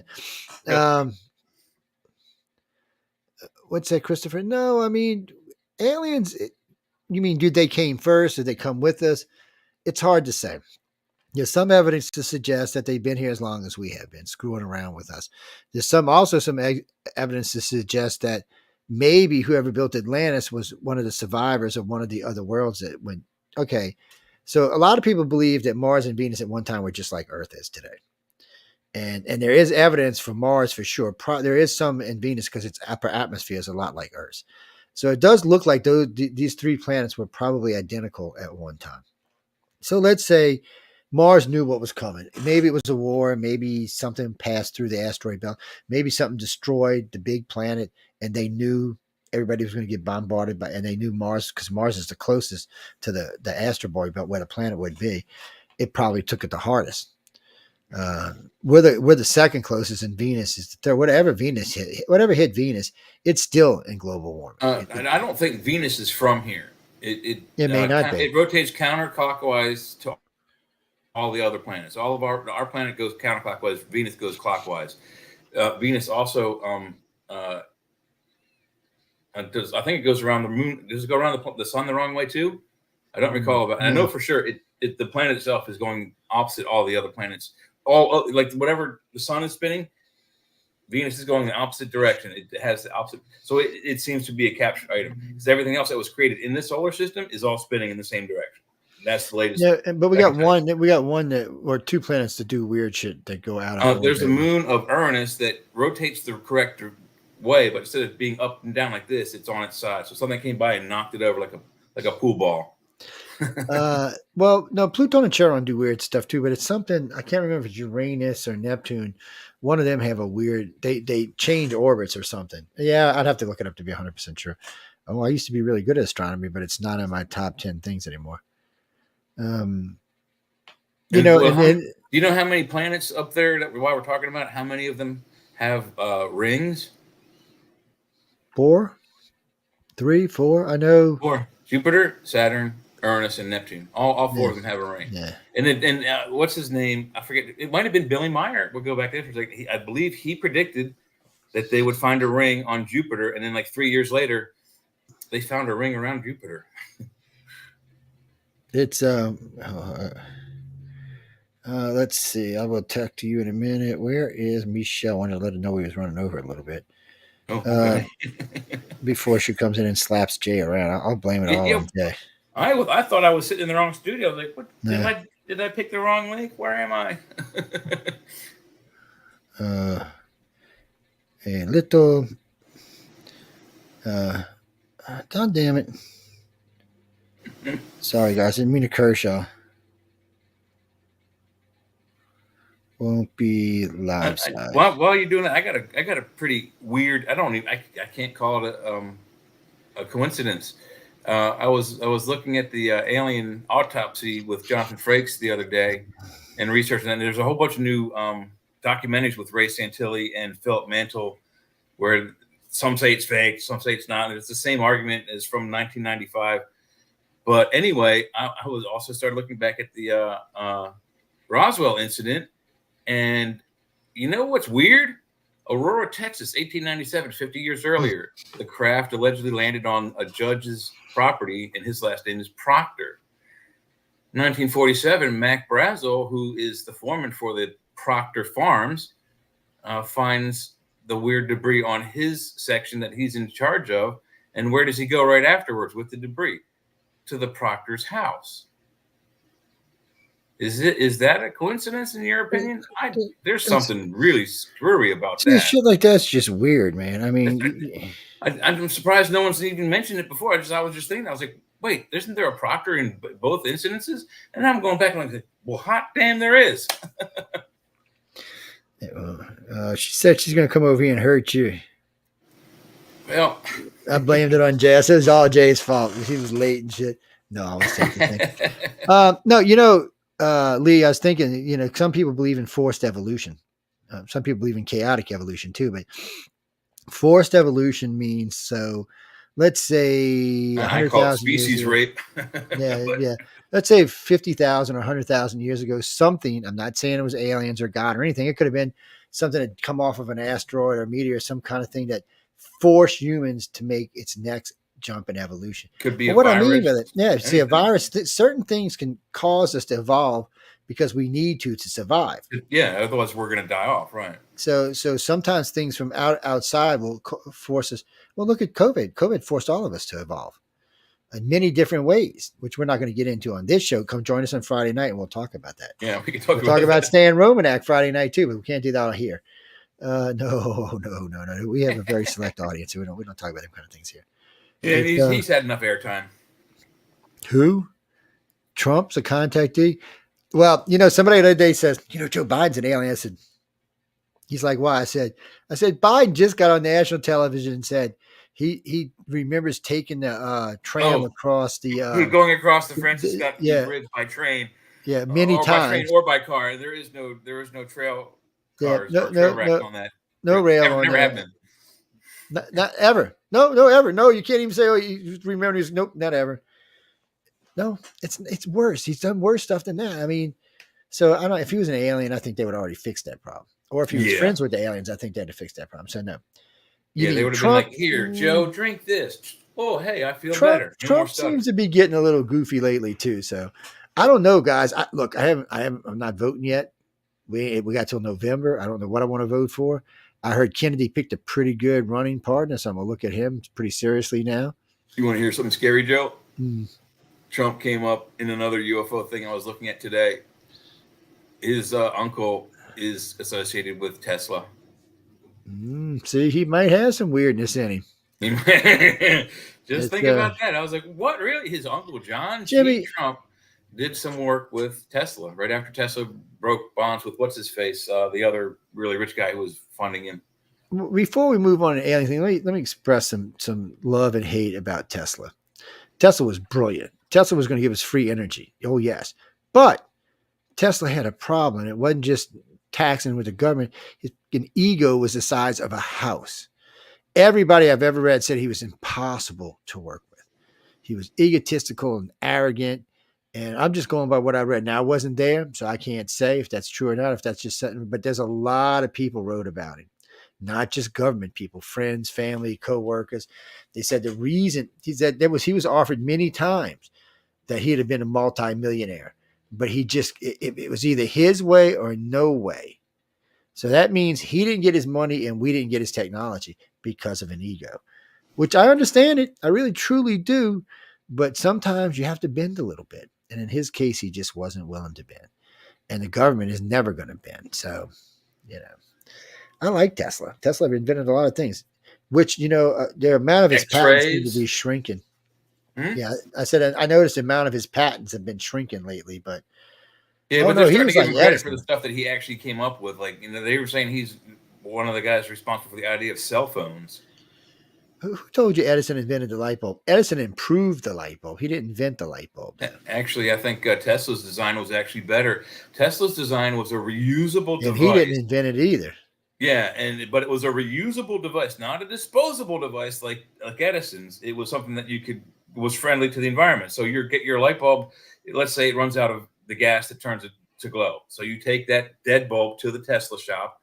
They give you a fresh bulb. You give them that bulb. They'll refresh it to someone else. You go home, screw that in, and it works. You turn the light on again, and then the filament breaks. You take that broken light bulb to the top, and they give you. That's how he was going to do it. Free light bulbs for the rest of your life. Free energy. And that's what the government didn't like, so they quashed it because you can't put a meter on free. If they could put a meter on oxygen, we'd all be paying out the nose for it. Oh, yeah. Literally. We would. No pun intended. And they pay in the hospital, people. You pay for oxygen all the time. And it's not cheap either. Well, that's gonna come down soon because they have those new little compressors. They're smaller than most briefcases, even larger, a medium sized to large purse that generates its own oxygen.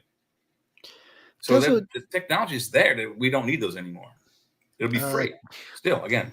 Kirby, if Tesla was an alien, he was a dumb one. I don't think an alien would have ended up penniless. He does claim to have spoken to aliens through radio signals, but some people speculate it might be like the radio waves from a quasar or a pulsar or something of that nature. Tesla was in a bad position. Tesla could have been today he would probably be the richest man. Well, he'd be dead, but he'd probably be the richest man on the planet today. He had the richest estate for sure. He probably wouldn't have had to have half of his devices taken by the FBI and the government. Well, so this, people, when you file a copyright, the government can use it anytime it wants to. Oh, yeah. Does not have to have your permission, not even a little bit. A patent, you mean a patent. Yeah, a patent. As a matter of fact, the government, the federal government, who says on the Schedule 5 druggy thing that marijuana is not good for any kind of things, they have 18 patents minimum for uses of marijuana. Yeah. Which, by the way, I hear they're going to be taking that law. Well, I say that, but they're supposed to be. They're evaluating to bring it down to Well, 3. Joe Biden said he's going to. No, Joe Biden said he's going to do an executive order and do away with it. He said marijuana should not be on any schedule. He said, California and Colorado have proved that it's not a dangerous drug. Well, it wasn't a dangerous drug. Now, with 50% THC and 86% THC, it can be a dangerous drug. It can put you to sleep on the highway. They got them up into the 30%, 31 to 32%. Well, now. And I'm talking just flower. No. So that's what I'm saying. So flower, you'll get from between 15 and 35%. California, you get about 36%. But what's worse is you can get DAPs up to 61%, and you can get vapes up to 90% THC. I've seen 97. So the problem is we know no flower can be produced to have that much THC. So what are they doing? That's not a natural. They always sell it as a natural thing, but it can't be, because you can't get flower to that kind of THC level. They're concentrating it somehow in like tinctures and oils and stuff. But they're adding stuff to it is the point. It's not just pure marijuana. It's not pure extract. I know. And it's worse than that, because there was no deaths attributed to marijuana until someone invented edibles.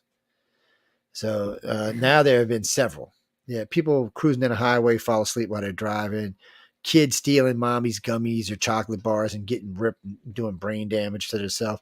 Well, yeah, because I've always had a problem with that anyway. When I was in college and just after college, I worked at one of the coolest liquor stores in Savannah, Georgia, and some of these companies were literally canifying liquor. We had this huge brandy snifter on the counter right by the register, and inside were like vodka shots, but they were in little plastic bags, like those popsicle things you throw in the freezer for the kids in the summer. Looked exactly like that. And every time mom came in for her cooking brandy, all the kids wanted one of them. I'm like, nope, you can't have that. That's for adults. And they're like, but it's this. I'm like, no, it isn't that. You can't have it. No, you and can't have that's part that. of the problem is they're making it appeal to people that aren't of a proper age to eat that or drink that. Yeah. What do you mean, Carl? No, it's a shame. Tesla should have been respected by the government. Tesla could have changed. You see how Elon Musk is changing the world? Tesla could have done far more than that in his day and age. Here's another good example. Joel Osteen, who should be able to change the world with the billions he's got, he refuses people in Texas who have been displaced from their homes during floods because the floors in the church had just been cleaned. You got Elon Musk, who is a billionaire who's trying to get us to Mars. And for free. He's not asking we're not paying him with our taxes to run NASA. He's doing this on his own. And then you have this little tiny mom and pop shop guy also in Texas who has a single shop, mattress shop. And he lets everybody come in and sleep on his mattresses. And it says, until your homes are ready, I will find ways to get you food, sleep on my furniture. Yeah, so who do you think are the good people here? The guy in the middle or the guy on the two bookends? It's a shame that it's like that. Yeah, it's just disgusting, really, how, somebody with that kind of money, he could easily just give each and every one of us $1 million tax-free. But I think he's trying to improve our lives faster by getting us into at least the Star Trek generation. That's what he wants to do. He really does want to do that. That's what he's after. Let's see. Let me see something right quick.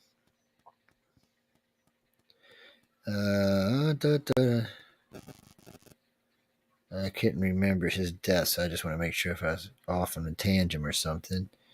I believe he was 87 if we're talking about Tesla. Yeah, he died on January 7th, 1943, a year into the war, at 86 years old.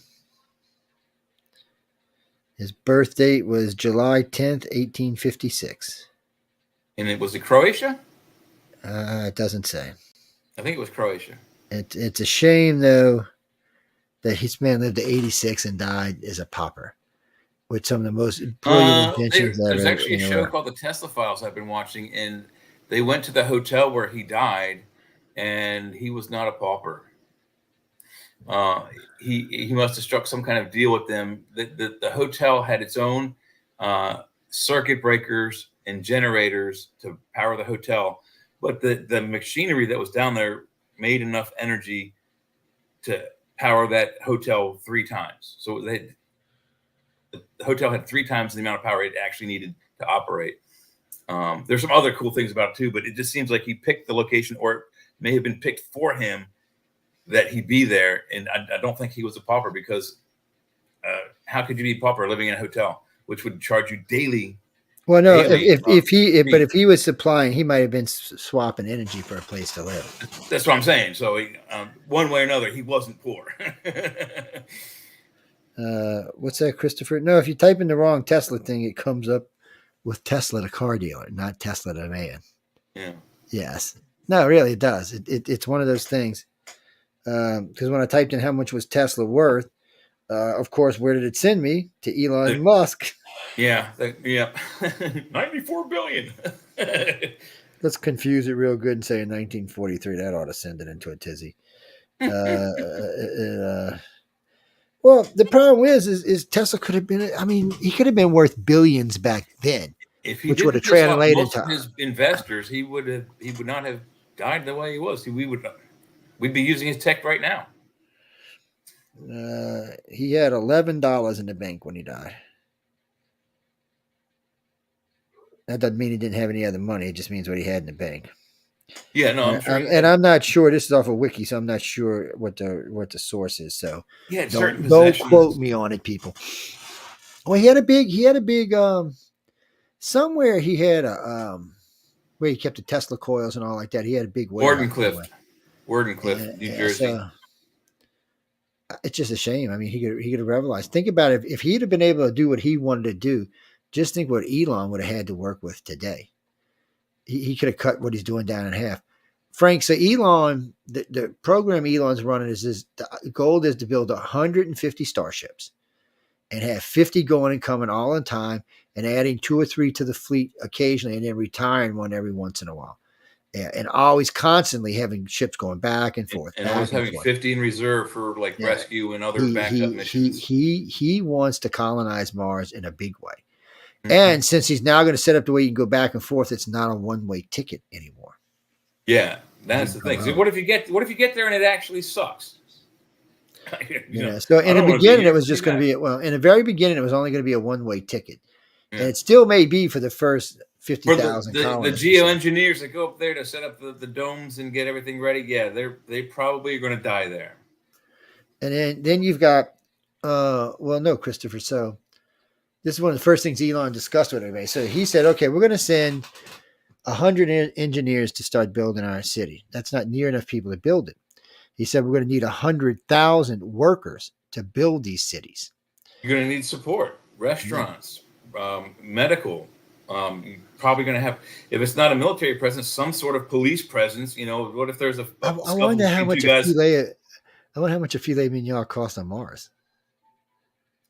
Well, you have to pawn your house. Considerably higher than it would be down here, because you got to import it a little bit. It's not like it's around the corner. No, Jimmy, I seen those things where they grow meat just to meat. Yeah, hell with that. Yeah. Well, I don't like killing. I'd imagine by the time we're ready to send those engineers, they're gonna drop the technology where you put it's like a microwave, but you say, I want tea, Earl Grey hot, boom, and there it is. That would be the best ideal way, I would think, to do it. Well, yeah, they'll probably do it for part. They're still gonna have to grow stuff, and they're going to need plants for oxygen and to soak up. They're going to need carbon filtering, and you can't do that with just synthetic stuff, because you got to constantly killing them. You need plants. You need growing things. Yeah. So, and you want things making oxygen. You don't want to be relying on recycling oxygen. You want to be able to produce your own oxygen. Well, they've actually come up with some serious plants that can make serious oxygen now. So and that's not as big as is, Joe, by the way. Well, I'll just give you the family. The family of plants is one of the most oxygenating plants that I'm aware of is rosacea. Those are your rose bushes, but guess who's in that family? Oh man, don't be telling me this. Hemp and marijuana are a rosacea type. No growing no marijuana on Mars, people. Damn it, no growing marijuana on Mars. If it soaks up the most carbon and puts out the most oxygen, what do? Do you put the rose bush or you put the marijuana? So being on Mars, being high on Mars is going to be a whole new meaning to being. You can use it for other productive things because it makes fantastic oils. It makes clothing. Yeah, it does. You know where canvas comes from? Well, hemp makes clothing. people don't get confused between hemp and marijuana. People, it's not the same plant. They're not, they act like the same plant, but they're not. But you can use the oils from both for lubricating machine parts. There's so many uses that. Oh, Chris, you can get high off of hemp, but I think it's only like 5%. Go ahead, John. I mean, Jay. My brain's fried. There's some people out there that could change that for us, I would think. Yeah, I think so too. But I mean, you got regular marijuana too. It's well, you're going to need something to relax on Mars. They're going to have to be alcohol or some kind of relaxation. But like I said, growing weed on Mars will be a whole new way of getting high. I mean, it'll give a whole different name to, when you say, "Oh, I'm high, I'm floating, I'm way up," and jump up, you'll be floating around for a little while before you come back. Gotta be a little bit careful. Yeah, you might knock yourself out hitting the third ceiling. Say, what the hell was that? I just, it's a shame. He probably was a broken man, and in a lot of ways, he had to deal with a lot of stuff that he didn't want to have to deal with. And when you're brilliant, sometimes it's so. What I've learned about really, really stunningly brilliant people is they first off have no common sense at all. I mean, I don't know what it is with people that are extremely brilliant. They just have no common sense. I've seen engineers fall asleep in their food. Come on. Well, it's like Einstein. He was terrible with simple math, like offering and getting change from simple cash exchanges. It blew his mind because he couldn't do that. That math was just too beneath him. But yet he could take the most complicated calculus programs or problems and run them through his brain without paperwork and get it correct every time. Rini, what you talking about? Oh, you mean his wife? Yes, there's lots of rumors about his wife or his ex-wife or whatever you want to say, that she's the one that invented the bomb. I don't know. I wasn't alive back then. I couldn't tell you. And they weren't going to give her credit no matter what. Maybe in the future they might, but if it's true, they might in the future. Well, Einstein's like a staple, just like Tesla, except Einstein was successful and Tesla wasn't. And in the ways Tesla was really successful, it's just, he just wasn't that. He was a household name. He just wasn't the name that you think of, like you think of when you think about Elon Musk, Bill Gates, or someone like that. Zuckerberg, I think Zuckerberg's an idiot. I'm sorry. Well, at the end of Tesla's life, also he had been born. Like I said, I think it's Croatia, but he'd become a naturalized citizen, through the correct way. He immigrated here correctly and became a citizen. But when he passed, his possessions were taken control of by a branch of the government called the Alien something or other group. That if you are a foreign national, say an ambassador, and you die here, they hold your possessions until your family or your government can come and retrieve them. That's what happened to Tesla's stuff, and 20% of it disappeared. It is 20% of it disappeared. What do you mean, Jimmy? I liked both of them, but what do you mean? I told you earlier, Edison did not invent the light bulb. Do you want me to tell you who invented? Do you know who invented electricity in this country? Oh wait, let me rephrase that. Do you know who discovered electricity in this country? Well, discovered the nature of it, at least. Yes, that's the person who invented the light bulb. Yes, and so Julio Franklin, isn't it, from Mexico? Yes, and so this in California, in front of a police station, there is still one of his bulbs in operation. Still in operation today. Mm-hmm. The bulb is. They talk about it all the time. Why that bulb still operates, Joe? Probably because it didn't have no filament in it. Because it also it's refillable because the gases that you use eventually run. It's a reusable device. It's not a disposable item. Again, something that the government couldn't meter if it came out the Tesla or the Ben Franklin. It just shows you how we get screwed over, people. Is what it is. Join us on Friday nights. We talk a lot more. We get more in depth on Friday nights about this kind of stuff. It's hard. It's hard here. What do you mean? Who's my favorite alien contactee? Me. No, just kidding. I don't have a favorite. I work with a lot of them. Yes, I don't have a favorite. Lots of hosts you see come on this show or contactees. Lots of guest star. The aliens, look, and I'm going to tell you like I tell everybody when I'm on lecture, because I get all this bombardment bullshit. Oh, they're going to eat us. Oh, they're going to kill us. Oh, okay. They've been here a long time. They haven't eaten us and they haven't enlightened us. So for my new age friends who are always telling me, oh, Joe, them aliens are here to enlighten us, man. You don't know what you're talking about. They're here to enlighten us. Those aliens are gone. I said, first off, aliens don't use the F word. Secondly, they're not here to enlighten us because look at us. I said, do you call this planet enlightened? I said, you show me where this planet's enlightened and I will agree with you. And they're like, well, I said, you lost the argument. You can't. They're not here to enlighten us because we'd be way the hell smarter than we are. I said, and we'd be way ones who less were sent warlike. here to enlighten us have been taken away and or killed. Yes, they were eaten by the tall whites. No, I'm just kidding. No, just kidding, people. Don't Or get really started. they may have been eaten by the Nephilim as well. We weren't there. No, if they were here to eat us, well, first off, we'd give them indigestion and very high cholesterol because humans are very picky, but they're not. They're not here to wipe us out because we're still here. Yeah, we would have been, if they wanted us gone, we would be gone. We would be already. Gone. And think about this. 100,000 years ago, there was very few humans on this planet. It would have been no big deal to wipe us out. They could have flied around. They could have hunted us and just. Even back to the 1980s, there wasn't that many. That was only 40 years ago. What was the population then? Yeah, well, it was I know when I was a kid, it was less than, I think it was like 809 million or something. Hey, Google, what was the population of Earth in the 1980s? 300 million. She doesn't know. Try your billion.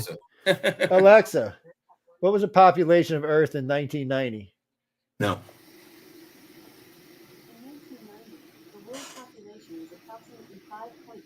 So in 1990, it was 5 billion. Alexa, what was the population of Earth in 1980?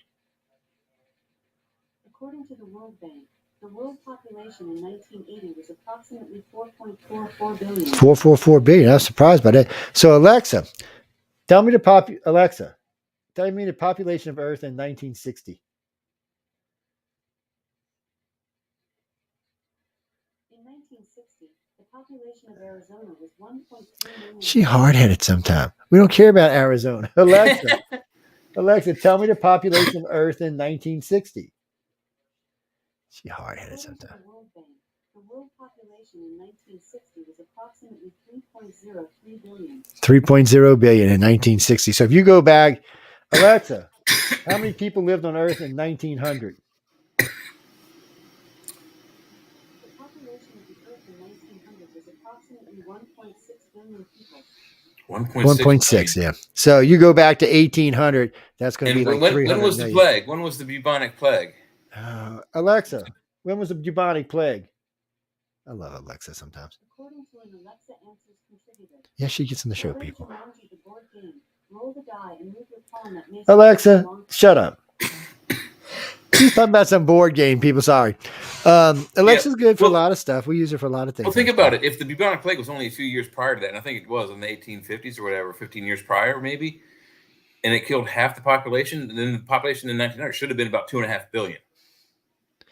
Yeah, well, so it was at 1.1 billion? 1.6 or 1.4, what she said. Yeah, when so that was a turn of the, well, I was right at the century at 1900. Yeah. Well, that's what I'm saying, Jamie. When I was a kid, the population was around 2.2 billion, and now it's bloomed because the bigger the population gets, the faster it grows. Yeah. Of course, more. What are you talking about? There's 8 billion of us now. 4 billion of us are breeding. So in 2 decades, 3 decades, there's going to be another 4 billion people on this planet. Yeah, the rumor is already outgrown the planet. So the rumor is the aliens come and stop everything at 19 billion. Yeah, that's always been the rumor that at 19 billion, they reset the planet. The keepers and contactees, the ones that are in storage and the ones that are here are taken, and few left behind, but most of them are taken off world. And the planet is basically cleansed with some type of virus that wipes out everybody in less than 7 days. Does create some weird mutants along the way, and they have to be killed. But that all comes from the Holocaust dreams from the contactees. Contactees have these dreams. It started out, I had a lady call me and she said, I had this horrible dream about Houston, Texas. And she told me all the details. So a couple of weeks later, somebody else called me. So I just put a question out to the group at the time, which was about 10,000 people at the time. I said, what do y'all think? Has any of y'all had any dreams that would be considered like Holocaust dreams? 1/3 of the group said it. So as time's been going on and we've been accumulating more and more people, still 1/3 of the group seems to experience this dream, which means 2/3 of the group is going to be taken with no questions and no problems The other 1/3 is going to have issues getting off planet. That's why they come up with these people who go around and retrieve them. It's also why they have to watch for governments and whatever this is that they let loose on the planet. Contactees are naturally immune to it. It's one of the reasons the government is probably trying to get their hands on them so they can be immune to it. I don't know what it is. We're us are probably not going to be alive for it. We may be in storage by that time. If you're a contactee, you'll probably be in storage somewhere at that time, waiting to be put into a body. You may be put in a body and brought off world, depending on what your status is. If you're going to be one of the ones that stay behind to help, then you'll be put in storage. If you're one of the ones that are going to live off world, they'll just put you in a new body and send you off world. No, you keep your memories. But in a lot of ways, you can take a lot of people with you. So. Plus, I think the transition from one let's just say vessel to another for them is like it's like pouring water in a glass. For us, it's seamless to us. We don't even realize it's happening, but for them, it's like doot, doot. Yeah. Well, the Greys have been using whatever this is. They can, so even at long distances, they can upload their consciousness into a new body, or it can be stored till they can be reached to a new body. No, they've mastered this. God knows how long ago they mastered this. But most Greys have a long life to start off with, several million years.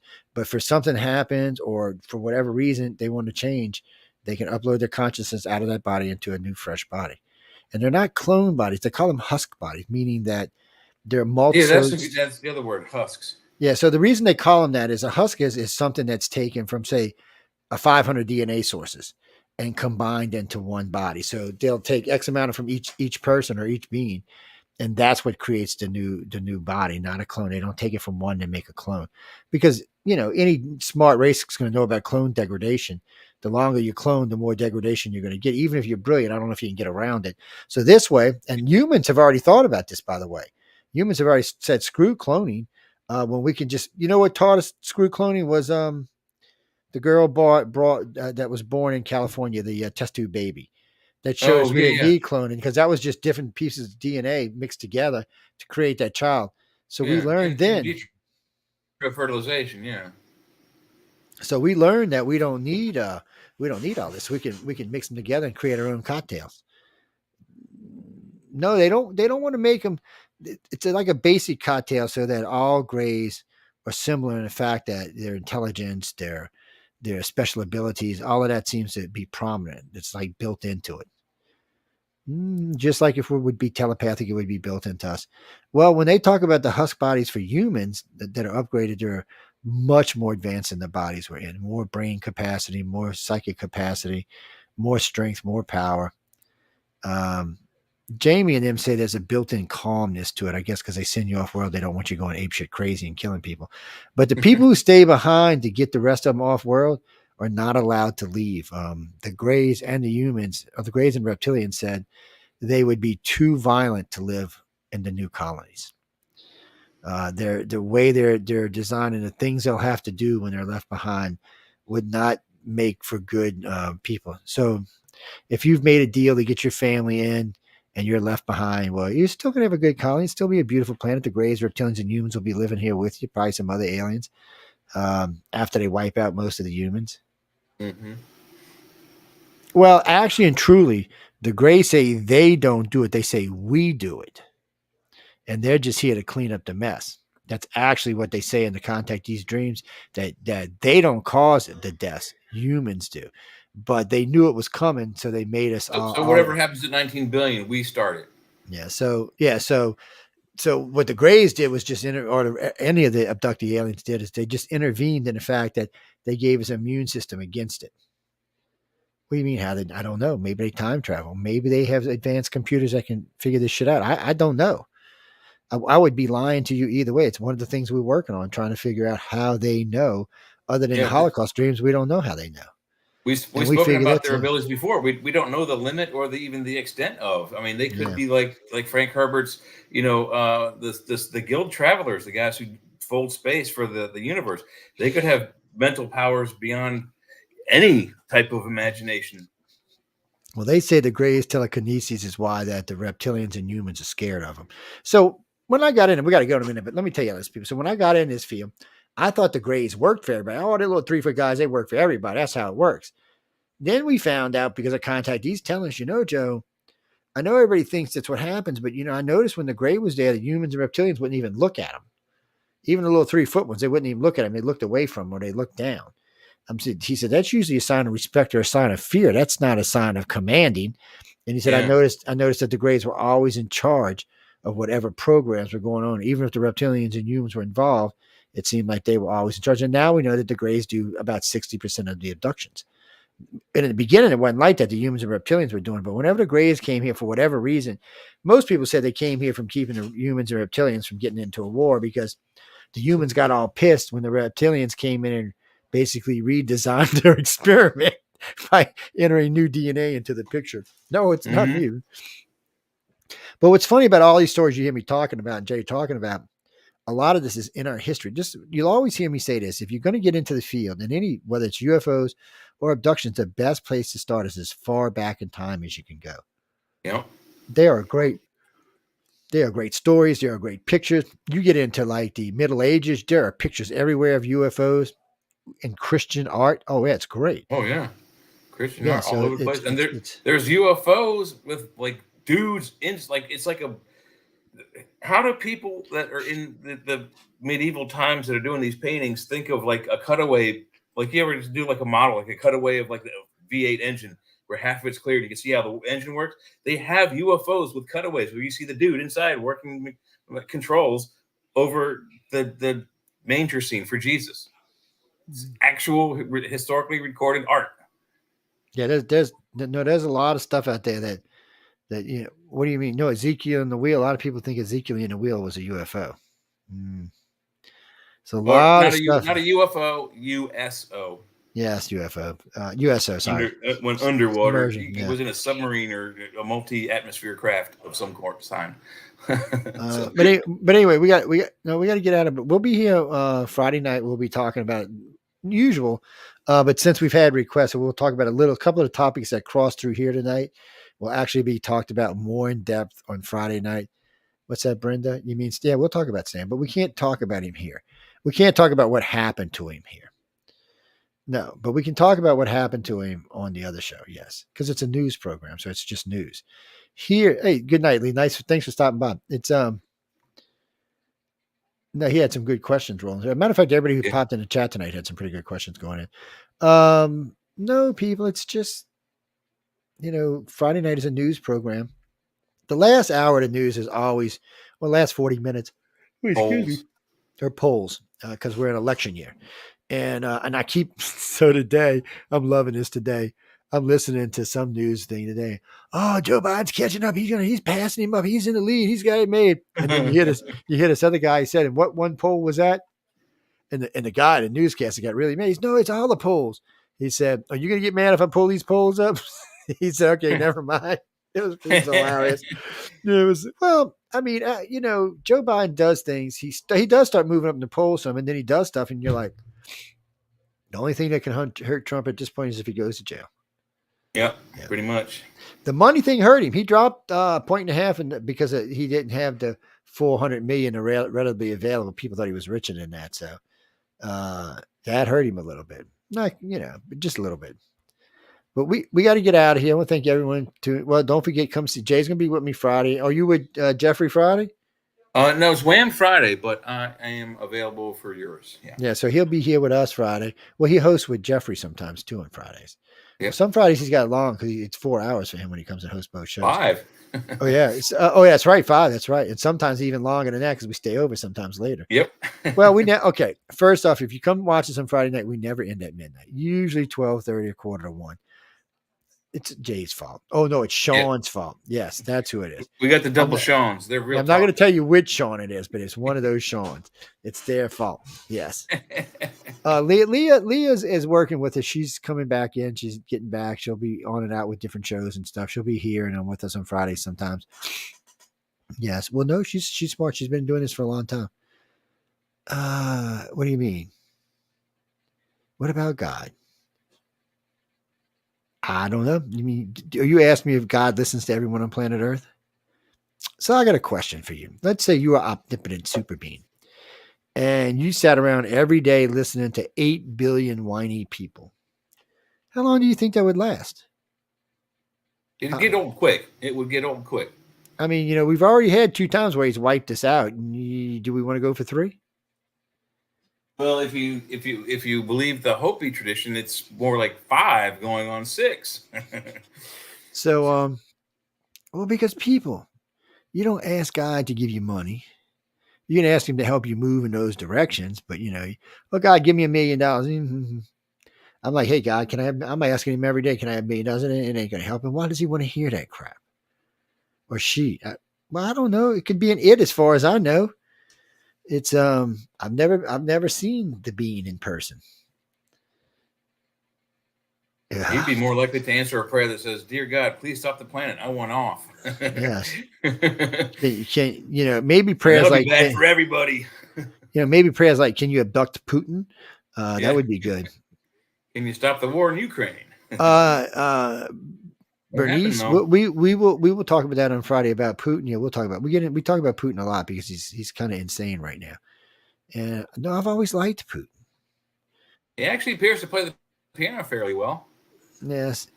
What do you mean? He's a better. So this is just shows you right here. I wish I had the video. I'm gonna have it for Friday. So there's a video of Putin standing in the rain saluting a fallen soldier. There's a picture of Biden as they're taking a coffin off the plane. He looks over, he looks down, he starts looking at his watch and fiddling around.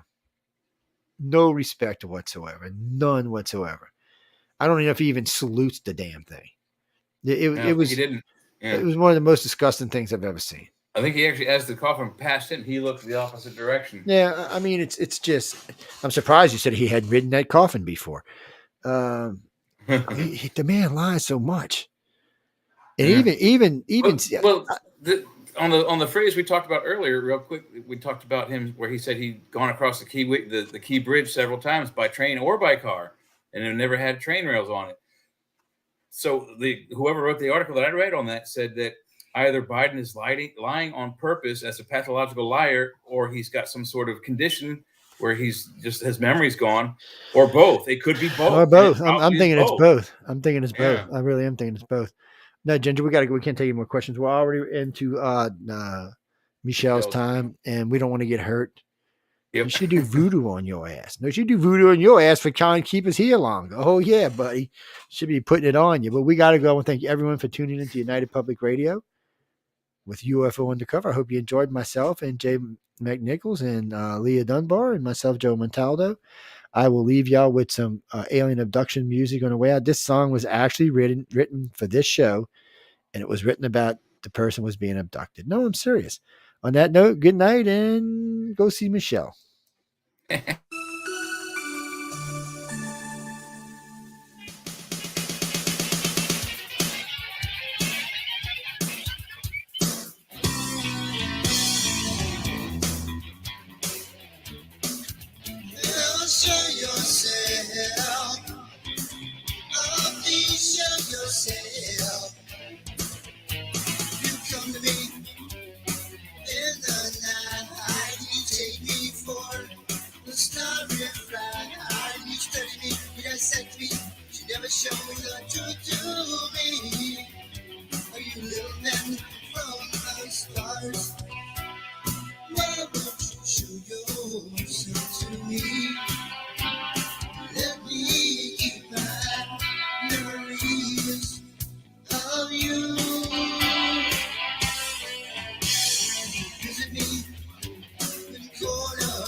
Stars, you little man from the stars.